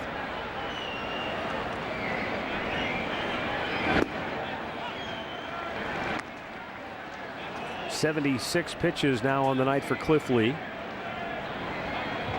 who got himself into trouble in the 5th inning when he hit 2 batters to load the bases. but he's only allowed 3 hits on the evening. 2 in the first and 1 in the 5th. Well, the last time Utley was up, he was robbed of a base hit by Josh Barfield at second base. Made a great play. You know, the Indians have played some pretty good defense lately.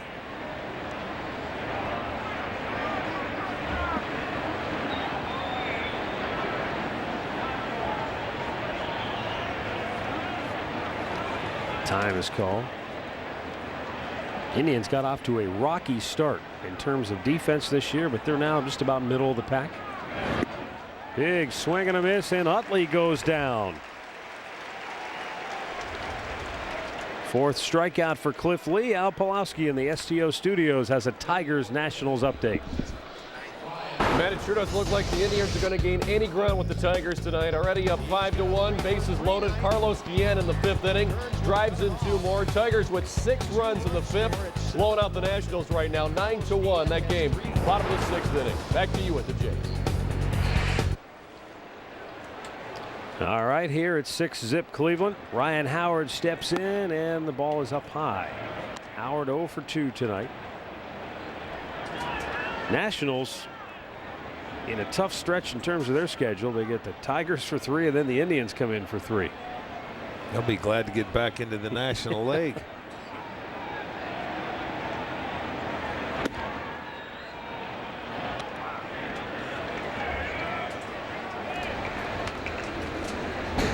Activity in the Phillies bullpen. You know, interestingly enough, the Phillies, or I should say the Nationals, have actually held their own in the East. They're 14-14 in their own division, but they've been hammered outside the division. 3-10 against the NL West, 6-10 against the NL Central. Well, that NL West has some pitching in it over there. They've actually gone 7-5 so far in interleague play, but like I said, they're now getting a double dose of 2 of the best teams in the league in the American League, with the Tigers and then Indians.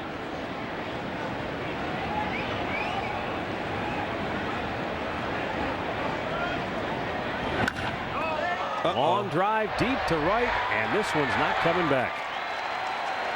There goes the shutout. 15 home runs on the year for Ryan Howard, and it's now a 6-1 Indians lead. Well, you can see he got him with the breaking ball the first time. And he made an adjustment, maybe sitting on that pitch, or he got it upstairs, but it doesn't take long for the big man to get it out of here. That was just a line drive. So Howard gets Philly on the board, makes it a 6-1 game. See what it is. It's the breaking ball, ouch, middle of the plate. He struck him out on a good one down and away the first time up, but that's a hanger. And it gets out of here in a hurry. And you know, as a pitcher, you know when you make a mistake there to a hitter like that, that's what's going to happen to it. Brief chat. Lee and shop at Cliff says, yeah, I know that wasn't a real good pitch. He hit it a long way. But luckily for the Indians and Cliff Lee, he gives up the home run here in the 6th, the solo shot, and not in the 5th when the bases were loaded. And he has been prone in his career. I didn't even think about to give up the grand slam. Hey, there's nothing wrong with a solo shot. You're going at a guy, you make a mistake, the guy hits it out, you can live with that. No big deal. It's just a hit. It's one quick run. It's only the 4th hit he's given up. And if you got to give one up, why not to Howard? Aaron Rowan 0 for 2.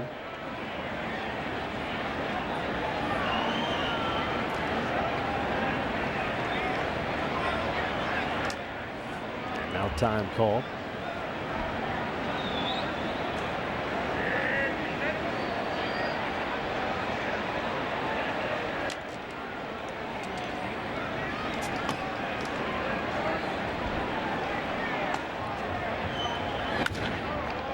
Another long fly ball to deep right. Gutierrez up against the wall, hangs on. How about that catch? He looked like Spider-Man. A terrific grab by Franklin Gutierrez. Boy, he got there right when that ball got to the wall. He was backpedaling, Matt. He gets there and then jumps at the last minute and makes the catch right when it hits the wall. Terrific play by Gutierrez.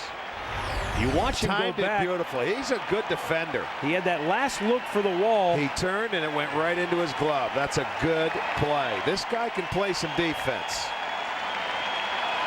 Great play. I saved an extra base hit. That's a double, or if it comes bouncing off, possible triple. Good play by Franklin. He's made some sensational plays. This outfield that the Indians are playing right now is their best defensive outfield. Yesterday, Sizemore and Michaels made 3 spectacular catches combined. And now tonight, Gutierrez throws his hat in the ring for the highlight reel. Yeah, and Barfield makes a nice one.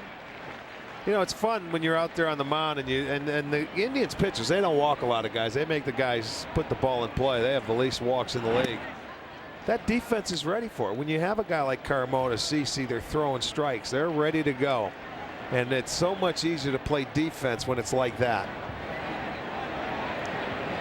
Victor Martinez made a nice jumping catch tonight.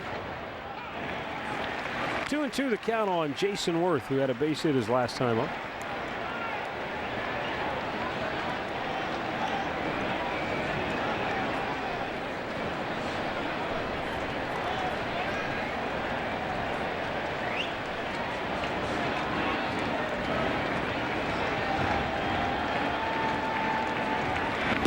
He struck him out. 5 punch-outs tonight for Cliff Lee. Phillies get a run, middle of the 6th. It's now the Indians 6 and the Phillies 1.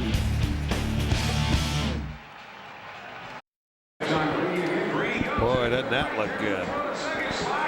Send the plate full up here. A little horseradish, perhaps? That would be beautiful. Jeff Gary coming on now for Philadelphia. It's the shortest outing of the season for Cole Hamels. He lasts just 5 innings tonight. Gives up a season high 6 runs on 8 hits. Didn't walk a batter, struck out 4. Well, Gary, 19 strikeouts in his 31 innings. He has a fastball, curveball, slider.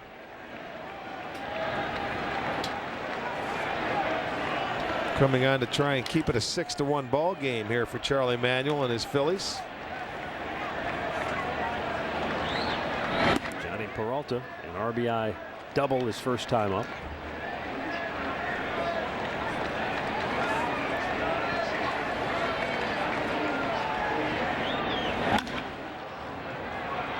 Jimmy Rollins, 1 away. Major League Baseball scoreboard is updated courtesy of Metro Health, where saving lives is only the beginning. By the way, Grady Sizemore with 2 steals tonight gives him 22 stolen bases for the season. That ties his career high. He's now swiped 22 in each of his last 2, but I don't think he's going to finish with 22. Well, the thing of it is, when you're a base stealer, it takes a while to know the pitchers, know situations. He's really, I knew he was going to be a very good base stealer. And the key is, for Grady, you steal when the count, I mean, when you have to. He could probably steal 50 or 60, but maybe there's no need to do that. Both steals led to runs tonight directly. That's my point. Steal them when you need it. That's the toughest thing to do. With 1 out, you steal third, a sac fly, you score a run. Well, and he did it on the very first pitch. You know, he didn't bury a hitter or wait till the guy had 2 strikes to do it. He took off on the first pitch. The stolen base would have led directly to a run in the first inning. But Barfield hit the ball so hard it got to Shane Victorino in a hurry. So Grady had to stop at third, but he came home on Casey Blake's fielder's choice.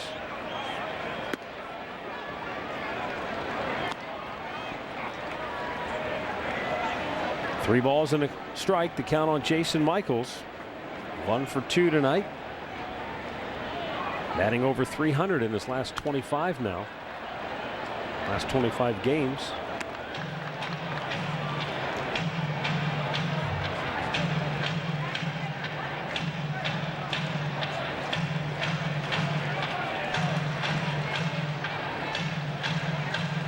Hope you'll make your plans to be with us for the next 2 games on this series, Indians and Phillies.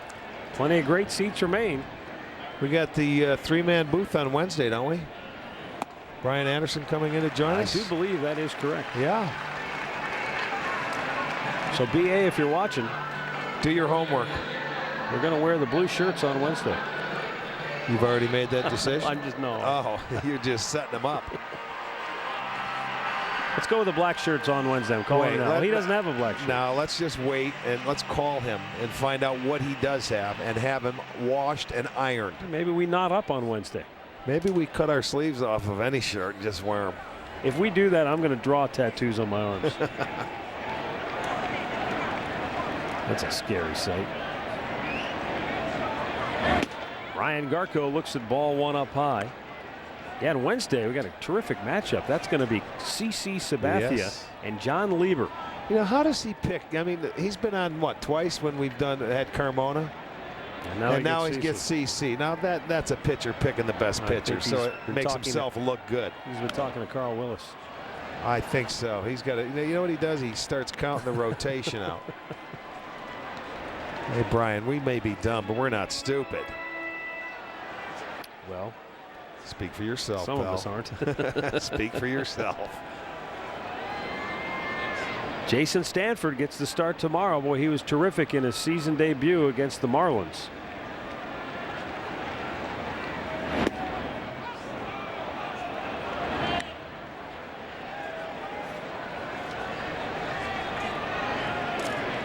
One and two to count on Ryan Garko.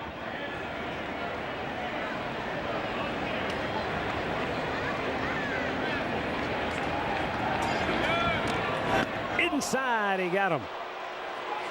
So the Indians have been hit twice. The Phillies have been hit twice. Well, that was a 1-2 pitch as well. Both batters that Lee hit was 0-2. So now the Indians, that's a little sinker in. It gets, see, Garko never gives way. He goes out to look over the plate. So he'll take one in the ribs. The Indians will have runners at first and second with one out. It'll give Gutierrez a chance now. There you'll see both Garko Sizemore tied with Alex Gordon now of Kansas City with 10 hit by pitches. It was Booney in the National League that led the way with 12. Gutierrez takes strike one. Franklin singled and scored in the second. Grounded to third his last time up.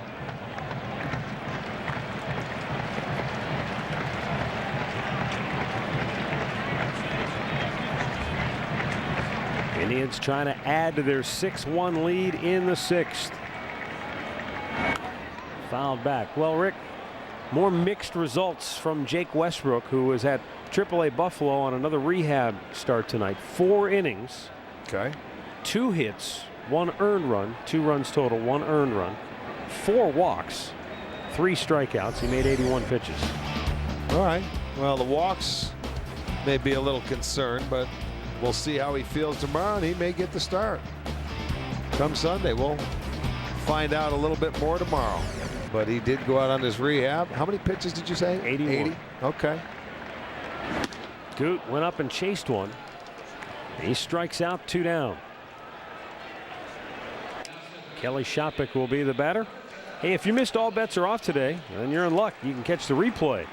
All Bets Are Off with Bruce Drennan tonight at midnight, only on Sports Time Ohio. Then tomorrow, Branson Wright of the Plain Dealer covers the Cleveland Cavaliers. He'll visit with Bruce Drennan. All Bets Are Off exclusively on Sports Time Ohio. 2 on, 2 out. Shopik, a 3-run homer in his first at bat. Can he do it again? Ball one. You're down asking low. a little much, aren't you? How about a base hit to drive in another run? He's been getting a lot of hits lately. I just asked a question. I didn't ask him to hit a 3-run homer. Yeah, you did. I asked, can he do it again? I asked a simple You're putting question. pressure on the kid. Let him go. Take a single. He was. See He what was happens? trying. You hit 1 home run and you want him to, now hit 2. Hey, Washington trying to make a game of it with the Tigers now 9-5. Detroit over Washington in the 6th. Shopik 3-run homer in the second, struck out his last time up.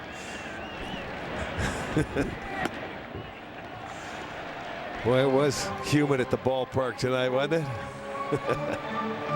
What's this? Are all the heaters on or just ours?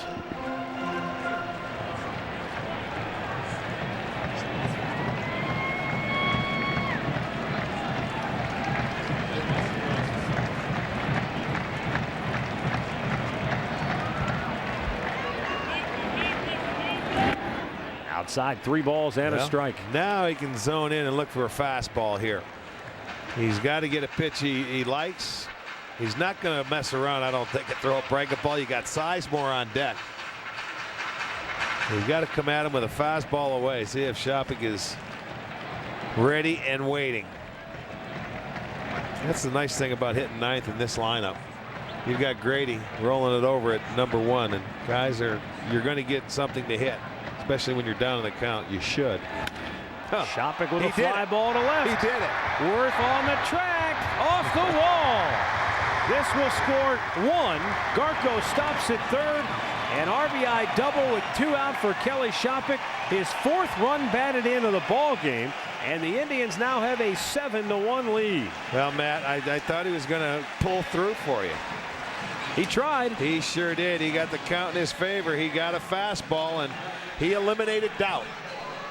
That is a career high for Kelly Shopping with his 4th run batted in of the night. There's the fastball. He got it away, and he kept his hands back and laced it to left center field. This kid has really been swinging the bat very well.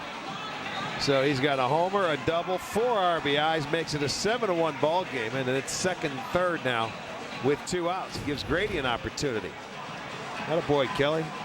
The count in your favor and let it fly.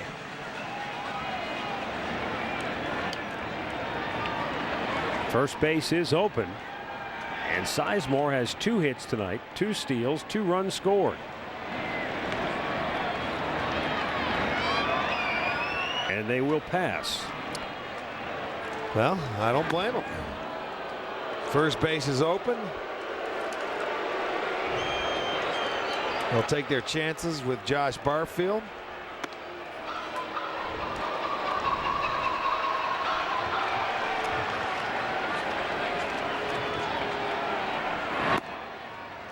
And Barfield has swung the bat well tonight. He's been swinging the bat well for quite some time.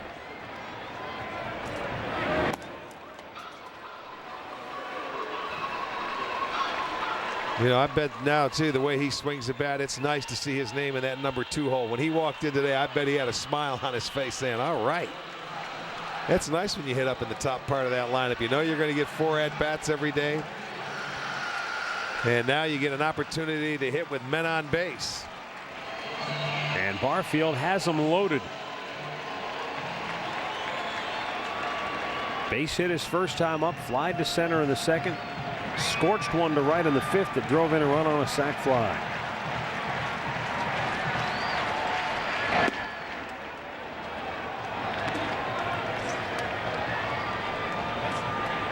Gary gets ahead.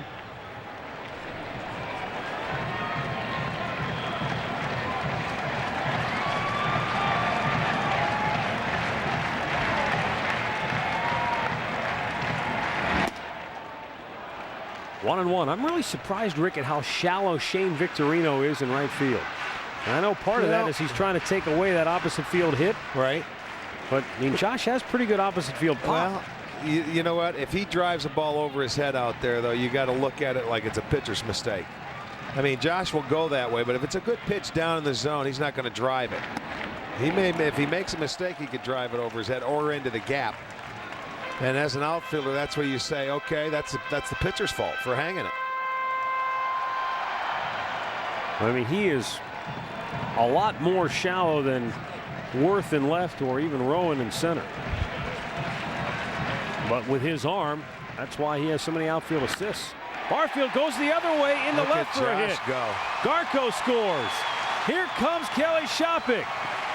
It's a 2-out, 2-run single for Barfield, his 3rd RBI of the night, and the Indians now blowing it open. I'll tell you what, this offense is kicking today. 9-1 Cleveland. This offense is kicking, and you don't think Josh likes that 2nd spot? He got a pitch up in his zone, up out over the plate that he turns on and he pulled to left field. Worth coming on, slips with the ball, so it makes it easy for Shopping to score as well as Garko. Grady easily went to 3rd base, so they have runners at the corners. It's now a 9-1 ball game. And the Indians have 10 hits. They've got some crooked numbers on the board tonight. They haven't been doing that lately. All 3 runs have come after 2 men were out, which is also a very positive sign for the offense.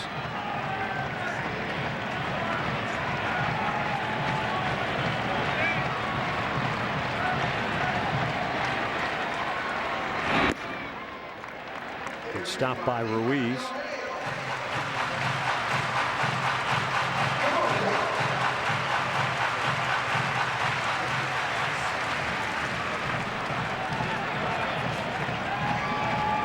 Jeff Geary tagged for 3 runs on 2 hits. He's walked 2 and hit a batter.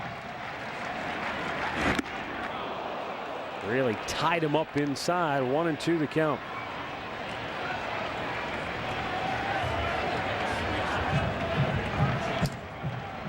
Well, you wouldn't figure this to be the case. The Indians having a little hit party in case he hasn't been invited. Here's a guy that's got a 26-game hitting streak.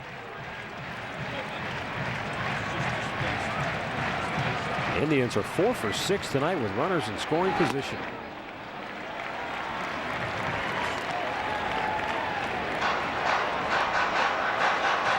There's Grady Sizemore, third. Barfield, who has great speed at first. But the Indians already up 9-1.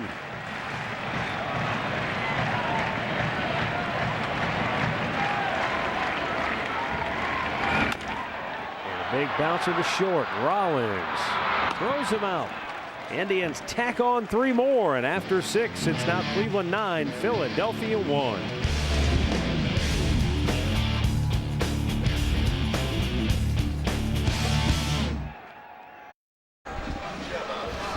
It's the Ohio Lottery's new Indians Reds $5 instant ticket game. You can win great prizes like 08 Indians season tickets, a luxury suite for a game at the ballpark, or even $100 grand instantly. Visit OhioLottery.com for details. Cliff Lee will work into the 7th inning tonight. 6 innings for Cliff to this point. He's made 89 pitches. 61 of them have been for strikes. Cliff has pitched very well tonight. One hanging breaking ball, and that's why the Phillies are on the board. That curveball to Howard. Cliff's had 2 9-pitch innings, a 12-pitch inning, and a 14-pitch inning. The only innings he's had trouble was the first, when he made 18, and the 5th when he made 27. That's when he got into that bases loaded jam when he hit 2 batters on 0-2 pitches. Well, should he get through this inning, that'll only be the 2nd time this year, making his 10th start, that he has given him 7 innings. That one just found a perfect place to fall. A leadoff man aboard here in the 7th for Philadelphia.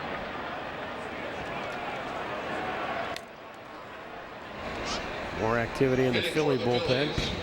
Abraham Nunez will now step to the plate.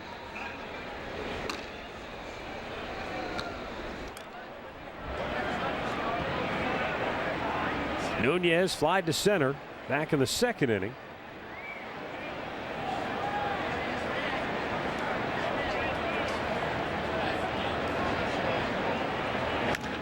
Back to the mound. Should be 2. Oh, what a play by Peralta.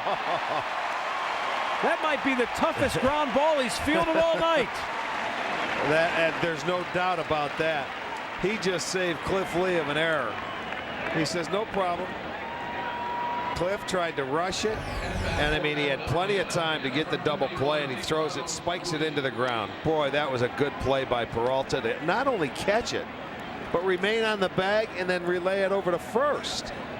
There he is, and really just sort of picked it off his body. That's a great play by, look at, thank you very much. It just saved me an error. And, you know, that would have been nobody out. It would have been 1st and 3rd. Carlos Ruiz sends a long drive to center. But Sizemore tracks it down. A 5-pitch 7th for Cliff Lee. Stretch time at Jacobs Field. Indians in command, 9-1. And it's time now for the Spitzer Auto World 7th inning stretch. Since 1904, we've saved you more. Get it for less at Spitzer, because our world revolves around you.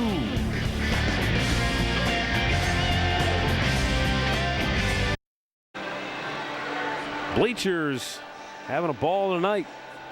Watching the Indians beat up the Phillies 9-1.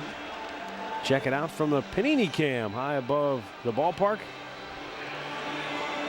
Oh, we had great crowds over the weekend. Over 100,000 witnessed the Indians-Braves series, but not many here tonight. Well, that third straight weekend series where they have drawn over 100,000. First place Indians.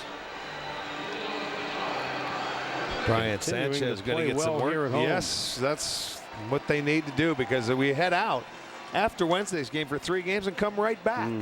And we knew we were going to make up some time here in the month of June, because we had spent so much time on the road, and that's I think a great thing. Get out, play 3, and let's come right back here. Boy, and then you look at July, and the Indians are home almost the entire month of July as well. I know it.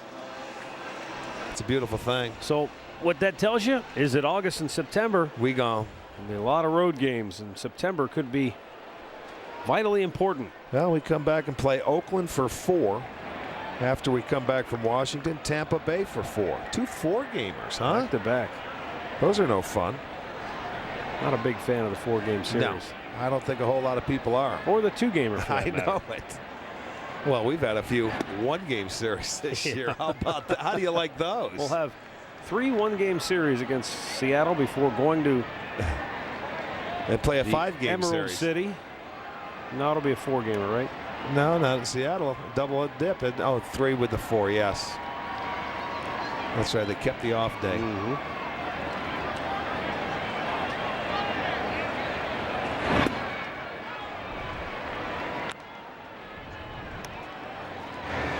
Folks, I'm kind of surprised. The 5-pitch inning for Cliff Lee. Well, you're coming back to the top of that lineup again for the 4th time, and you want to end it on a good note. He's over 90. He's fine. Very well. Thank you, Cliff. You gave me 7 for the 2nd time this year. The other one was the complete game. That's good. Don't want to get greedy.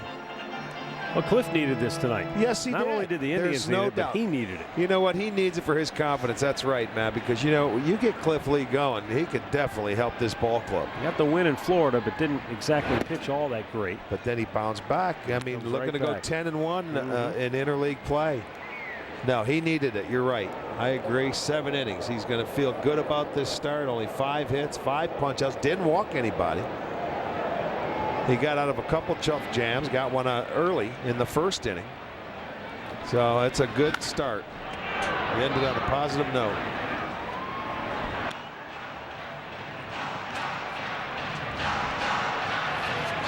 Victor Martinez, 1 hit tonight.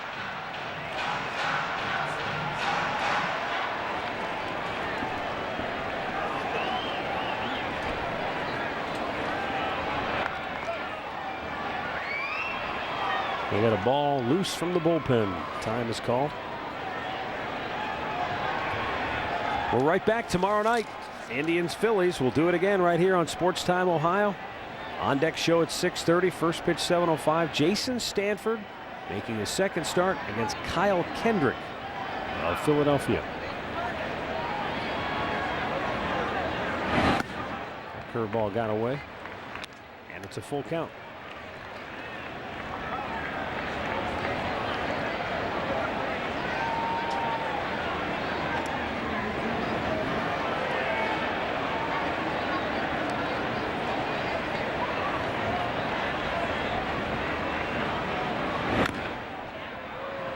You were mentioning the back-to-back 4-game series, Oakland and Tampa. That will basically close out the end of June and take us to the first part of July, and then they go to Detroit. Yeah. That's right before the All-Star break. Detroit-Toronto road trip. That'll be big series in the Motor City, though. That'll be fun.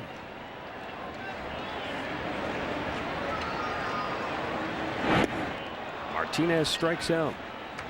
1 away here in the 7th.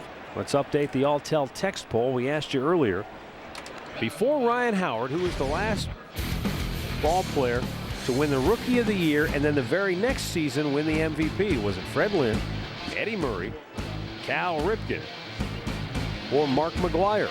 Text your answer to 31962, and we're going to have the results coming up in just a little while.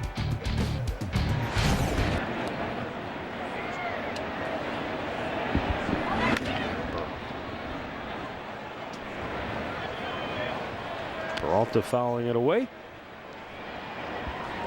Johnny had an RBI double back in the first. Since then, a couple of ground outs.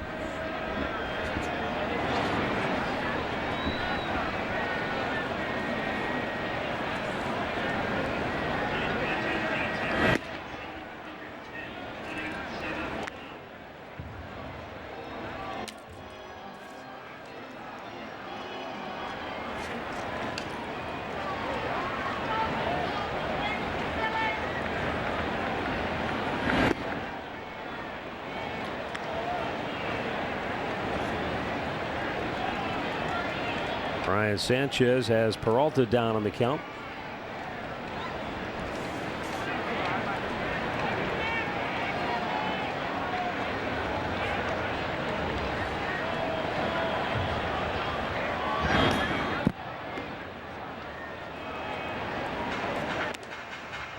$18,710. Our paid attendance here tonight. Well, you got to think though, the people you want to see some nice crowds. You're in first place. They've been playing solid baseball. School's out. Peralta shattering the bat. Rollins low throw, but they get Peralta to win. Let's go to the STO studios once again. Here's Al Pawlowski with an update on the Twins and Mets.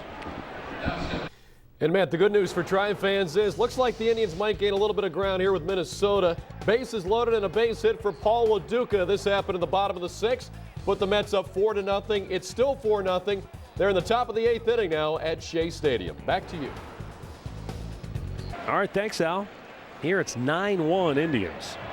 And Jason Michaels will be the batter. Walkden scored in the sixth. Singleton scored in the second. Fouls that one off. Michaels played for these Phillies earlier in his career before coming over to Cleveland. He and Pat Burrell are very good friends. Burrell not in the lineup tonight. There's a high fly ball deep to left. Worth on the track, and it is gone to Souvenir City. Jason Michaels with his 5th home run of the year. And it's a 10-1 Indians lead.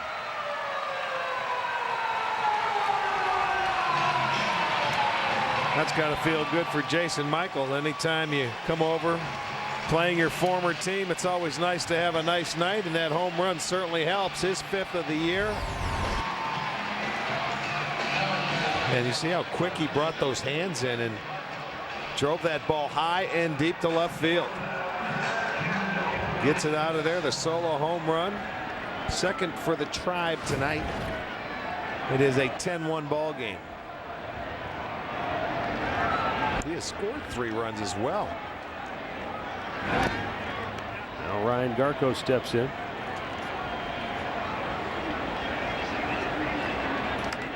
Jason Michaels was a 4th-round pick of the Phillies back in 1998. Spent his whole career there until coming to the Indians in 06. That was the Arthur Rhodes trade.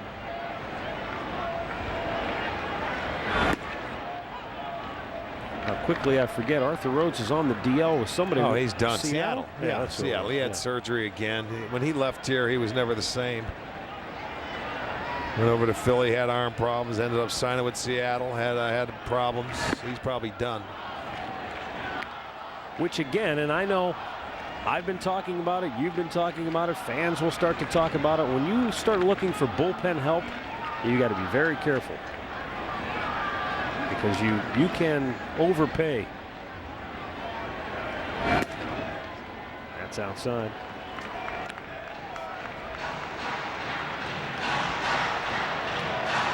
Well, ask the Baltimore Orioles. They spent, I think, $40 million on that. Yes, they bullpen. did. And it's not worked out for them. Garko strikes out. The inning is over, but Jason Michaels with his 5th home run of the year makes it a 10-1 Indians lead after 7.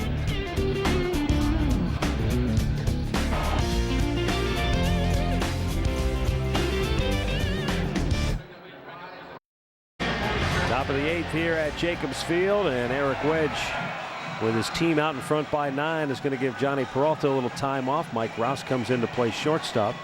And Cliff Lee's night officially over now as Aaron Foltz comes on for the Tribe. The left-hander will make appearance number 30. All righty, 3-1. He's done a nice job at 2.04 ERA. Opposition hitting just 136. Former Philly. Pitched over there for Charlie Manuel. Charlie liked him. He says this guy, you know, he would send him out there for 2 innings. He takes the ball. He gave his glowing remarks when we signed him down in the winter meetings. You remember we were talking to him. I bet he'd like to have him back now, the way their bullpen has struggled. And with the injuries to both Tom Gordon and Brett Myers. That's the thing. The injuries have really hurt the Phillies. And then they got Freddie Garcia as their horse starter that's on the DL as well. You know, it's interesting, Rick. You know, he's on the DL with a shoulder strain. We had heard whispers last year when he was in Chicago that there was something wrong with his shoulder, but boy, you'd never know it the way he pitched against the Indians. He'd go out and dial it up. Well, his velocity was down. You know, he used to throw 92, 93, and it was down to 86, 87, maybe 88, and they figure Grady Sizemore will have to hurry, and he does. One away. Well, on Wednesday, it'll be College Student 360 ID night as this series wraps up with the Phillies. Select seat locations are 50% off with a student ID, so call 216-420-HITS.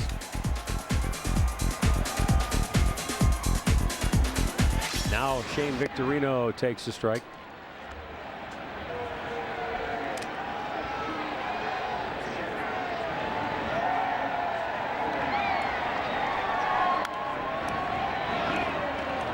We send out our last happy birthday wish to Mamie Dudek. Turned 82 June 15th, so a happy belated to you. She's a big Tribe fan, can't get to the ballpark since she's had surgery, so Mamie, happy birthday.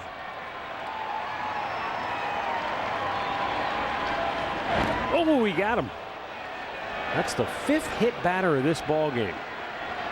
And Shane Victorino laughing at his former teammate because he said, well, they know. He said, you know, if you're really trying to hit me, that's not the pitch you should have thrown. Yeah.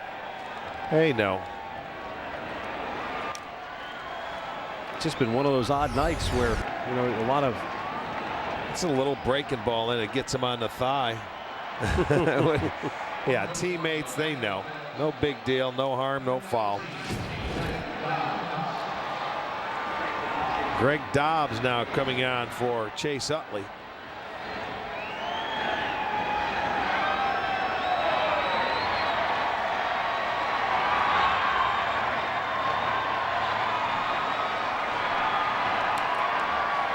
He's no small fry.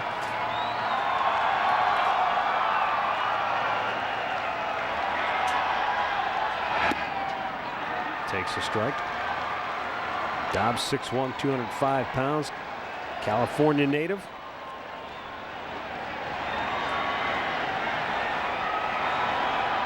The 28-year-old was in the Mariners farm system. Before this year, he got 100 big league games under his belt with Seattle.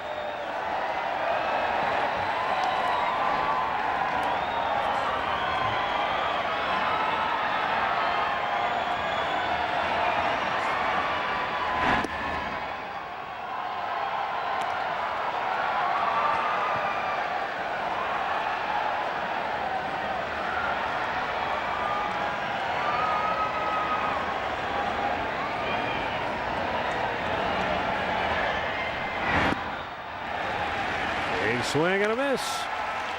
Aaron Foltz gets the strikeout. 2 down here in the 8th.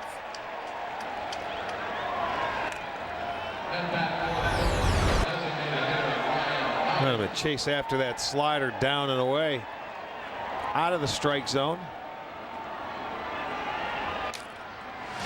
Big Ryan Howard, who homered in his last at bat. It's the only run of the night for the Phillies.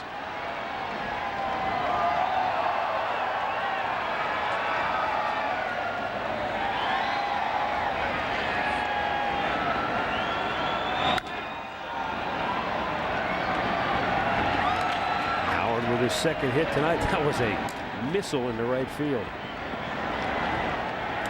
2 on, 2 out. Aaron Rowan will climb in 0 for 3 tonight.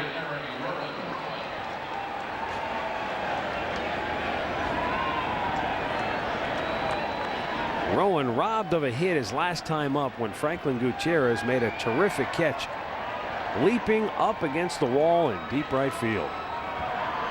He jumped up, made the catch. I thought he was going to stick to the outfield wall. Well, just as he turned, he knew he had to turn around, and he was at the wall. He had nowhere to go.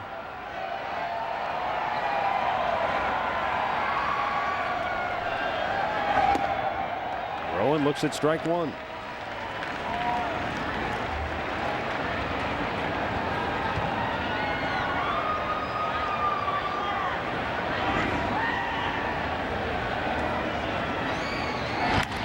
Routed to third. There's Blake. The inning is over, so Aaron Foltz leaves a couple of Phillies stranded on base.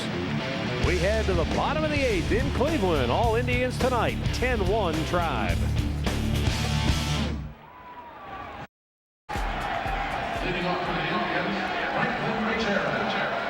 Charlie Manuel making some defensive changes of his own as he juggles the lineup late in the ball game.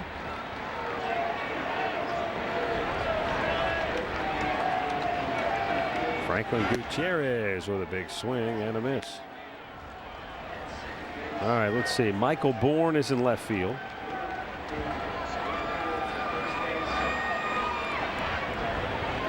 Jason Worth was in left. He's now come on to the infield. Gutierrez skies one near third. That's the new third baseman, Wes Helms. He's got it for out number 1. Helms was at first. He moved over to third.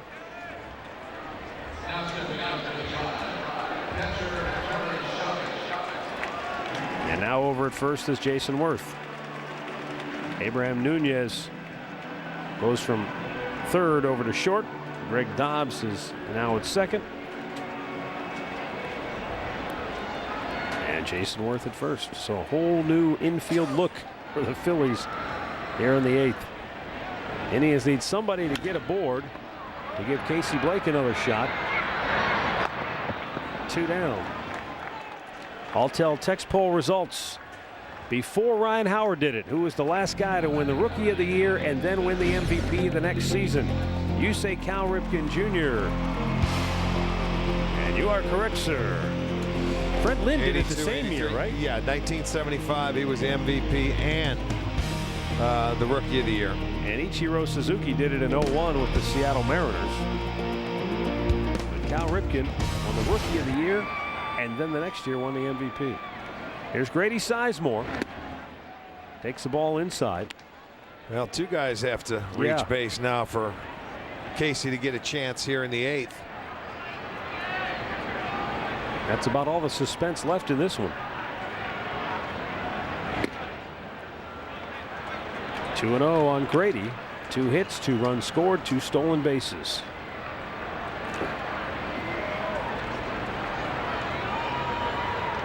Grady, .289 average now on the year. 3-0. That would have almost been the 6th guy hit. He just got out of the way. And Grady gives ground grudgingly at home plate. Well, so does Garco. That's why they've been hit. They look for that ball out over, and they will dive into it. There's Casey. There he is, lurking in the wings. Hoping for another shot. Grady takes a strike. Blake was hit by a pitch in the 5th, so that cost him an at-bat tonight.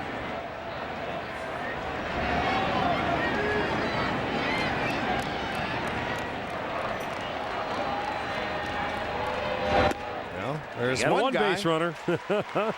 There's one, and Josh has had a good night. So Barfield also has 2 hits, like Sizemore. He has 3 runs batted in. Well, you'd like to see him get one more crack at it.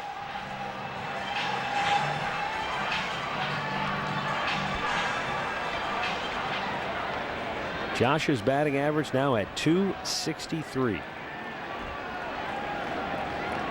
He's raised his batting average 146 points in his last 48 games. Well, it's a long haul. Came over here, changed leagues, and you expected him to maybe start off slowly. But he has fought. He has never hurt his defense. He's just continued to scratch and claw.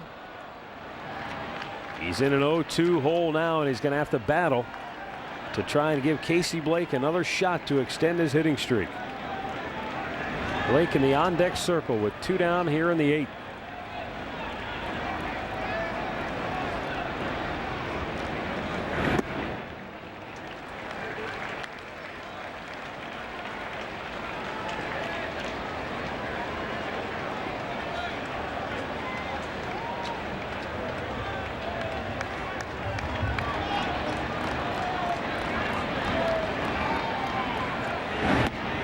Laid off. It was borderline. He didn't go around.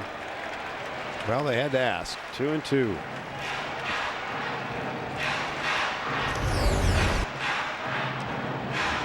It was a high breaking ball, but he certainly checked his swing.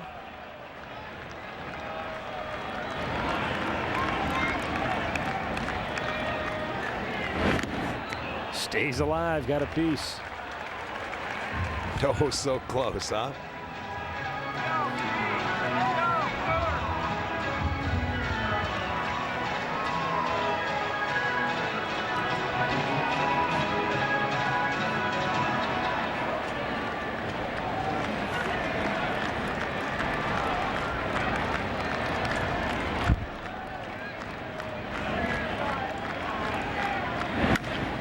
High pop in the center. That'll end it. Aaron Rowan will have it, and Casey Blake's hitting streak will end tonight at 26 games. But the good news, the Indians lead it 10-1 as we go to the 9th.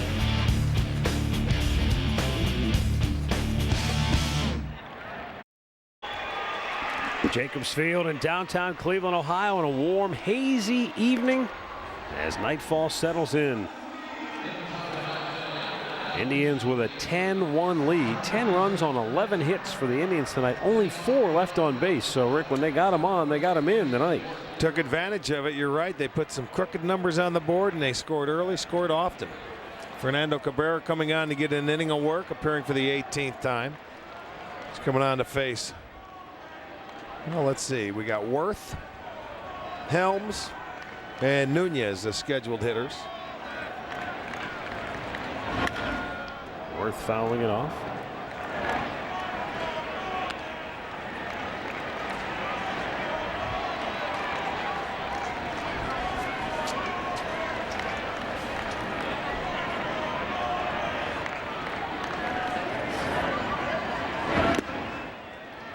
Quickly, it's 0-2. Fernando Cabrera pitched 3 scoreless 2-hit innings against the Seattle Mariners 7 days ago.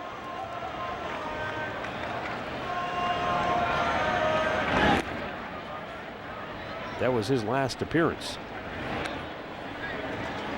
But it was his pitching that gave them a chance to win that tie ball that game up. You're right. They were down 7-0 in that game.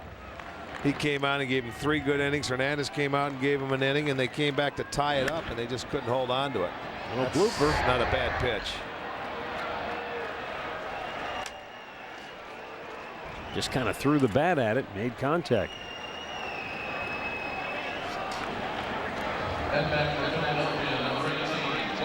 Wes Helms will stride to the plate. A hit in 2 official at bats tonight, also hit by a pitch.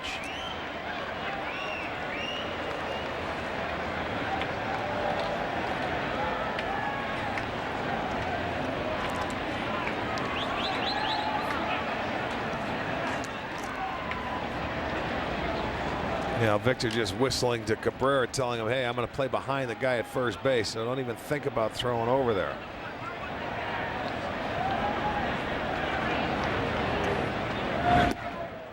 Good slider for strike one.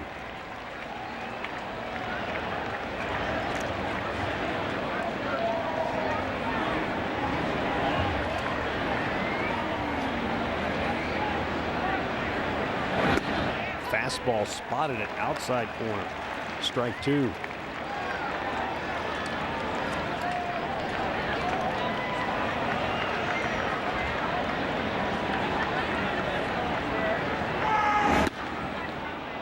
Just missed.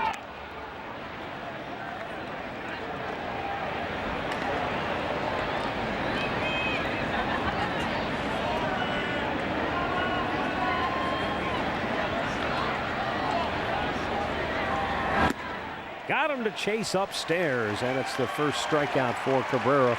One down in the ninth. Time now for our direct energy. Bring in the gas sequence. We take it back to the sixth inning. And that's Chase Utley at the plate, Rick. Tough left-hander, and he got ahead of him and then put him away with a good curveball. It was effective for Lee tonight. Well, that was a big pitch for him, and yes, you're not kidding. Direct Energy offers simple solutions for all your natural gas supply needs.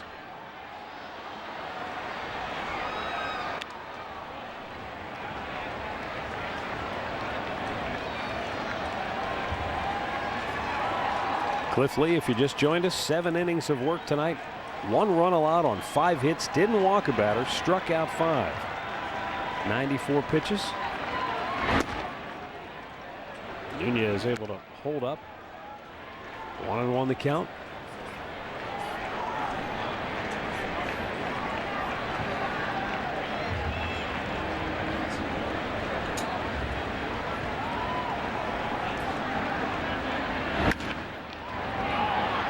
In the hole, perfectly placed. 2 on with 1 out.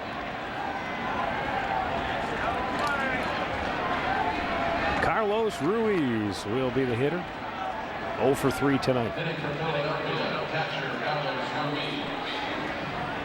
Couple of hitters tonight just gone the other way with those Cabrera pitches. Yeah, punching. That's not a bad way to go at it. You know, they don't face this guy. You've never faced him before, so you try and stay on the baseball, use the whole field.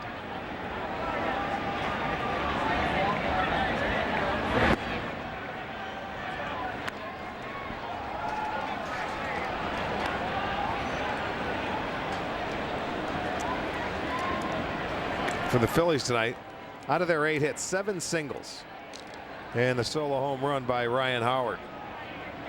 Well, that was also the impressive element of Cliff Lee's game tonight. 1, he didn't give up the extra base hits other than the solo homer, and 2, when he got in trouble, he didn't give in tonight. Right. He was very good. He didn't have a lot of trouble, folks, but in the first inning, and this may have been a key to the ball game too, with 1 out, back-to-back singles had Phillies at the corners in the first inning. Ryan Howard at the plate, and a big strikeout on the breaking ball. Then he struck out Rowan to end that inning. Then in the 5th, he ran into trouble on 2 0-2 pitches. He hit different batters to load the bases, but he got Shane Victorino to hit a liner to first that Victor Martinez leaped up and caught. Phillies left him loaded, and that was it. And both those innings that you're talking about, the first inning, the Indians came right in and scored 2. And then in the 6th inning, the Phillies, the 5th, they came back and they scored 1 when he held them. So that certainly helped. Peralta with a great diving stop, goes to third for the force. Mike Rouse coming in. Remember, he came in for Peralta. He came in and made a nice play. The only play he had was going to third base. Casey was heads up. Look at Casey, goes right to third base. The only play Rouse had, and it's nicely done. Good play. With apologies to Mr. Rouse. That was a terrific play. Did you see the way Jason Worth slid into third? He knew the throw was coming. He kind of threw his hands over his head. Please don't hit me in the back. 2 down for Jimmy Rollins here in the 9th, and the Indians with a 10-1 lead. Michael Bourne, he came on, and now he's in the leadoff spot. He came on to play left field.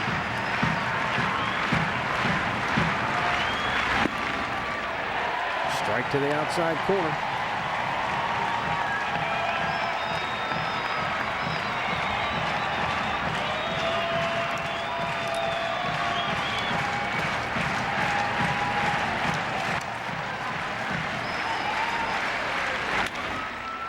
That's into left field.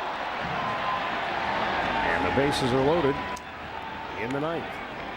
But the Indians with a comfortable 10-1 lead. Well, these hitters coming up, they look going the other way. They look pretty comfortable, don't they? Another line drive hit the other way. Rouse made a diving catch to save an out. They have 3 hits in the inning, and they have the bases loaded. They now have 9 hits.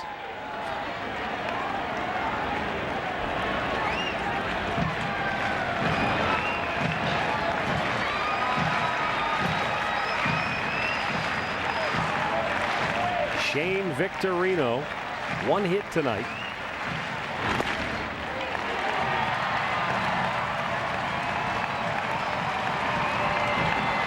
And Victor, in that 5th inning that you were talking about, ended up jumping and taking a hit away from him with the bases loaded and 2 outs on a line drive. And it's 0-2.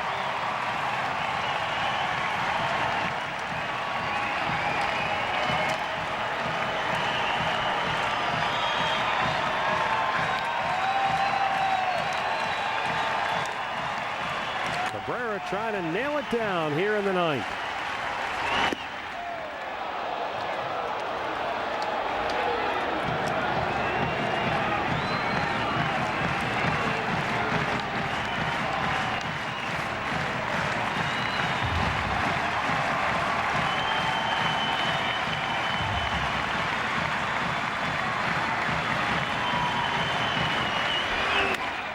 On the ground to third, Blake will go to the bag, and the ball game is over.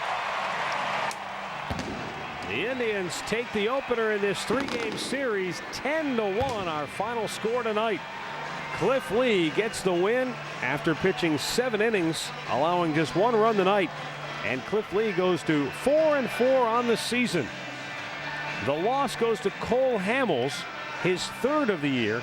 Hamels giving up a season-high 6 runs in his shortest outing of the year. He lasted just 5 innings tonight. The Indians got a career night from Kelly Shopik with a career-high 4 runs batted in. He homered and doubled. Grady Sizemore with 2 more stolen bases, 2 runs scored. Offensively, pacing the Tribe here tonight, 10-1 is the final score. Time now for the AmTrust Bank save of the game, and how about a little defense? Well, you always like to see that. Defense out in right field. Franklin Gutierrez got a fly ball off the bat. Aaron Rowan in the 5th. That's a beautiful catch. He gets to the wall, turns, and takes an extra base hit away. Cliff Lee pump. That's going to be our AmTrust Bank save of the game. The AmTrust Bank Gold Savings Account is a regular savings account that earns a big 3.5% interest, up to 5 times what other banks are paying. Open yours. Just visit any AmTrust Bank today. So another good night at the ballpark for the Indians. They are now 23-10 on the season as the Indians move to 41-28 on the year. The Phillies dropped to 36-34 on the season. Grady Sizemore with those 2 steals give him 22 on the year. That matches his career high. He did that last season. Grady Sizemore en route to having another tremendous year offensively, not to mention what he brings to the table with his defense. Yeah, you're absolutely. They have been playing solid defense. They've made some nice plays the last 2 days, and I'm talking about 4 or 5 different guys that have done that. So that's nice to see. It was really nice to see Cliff Lee come off in a second time in 10 starts that he was able to give Eric White 7 innings. And the Indians are very, very good when their starter goes 7 innings. So our final score tonight, the Indians 10 and the Phillies 1. Al Pawlowski's up next. We'll be back shortly with the Conrad's Tire Express and Total Car Care postgame show.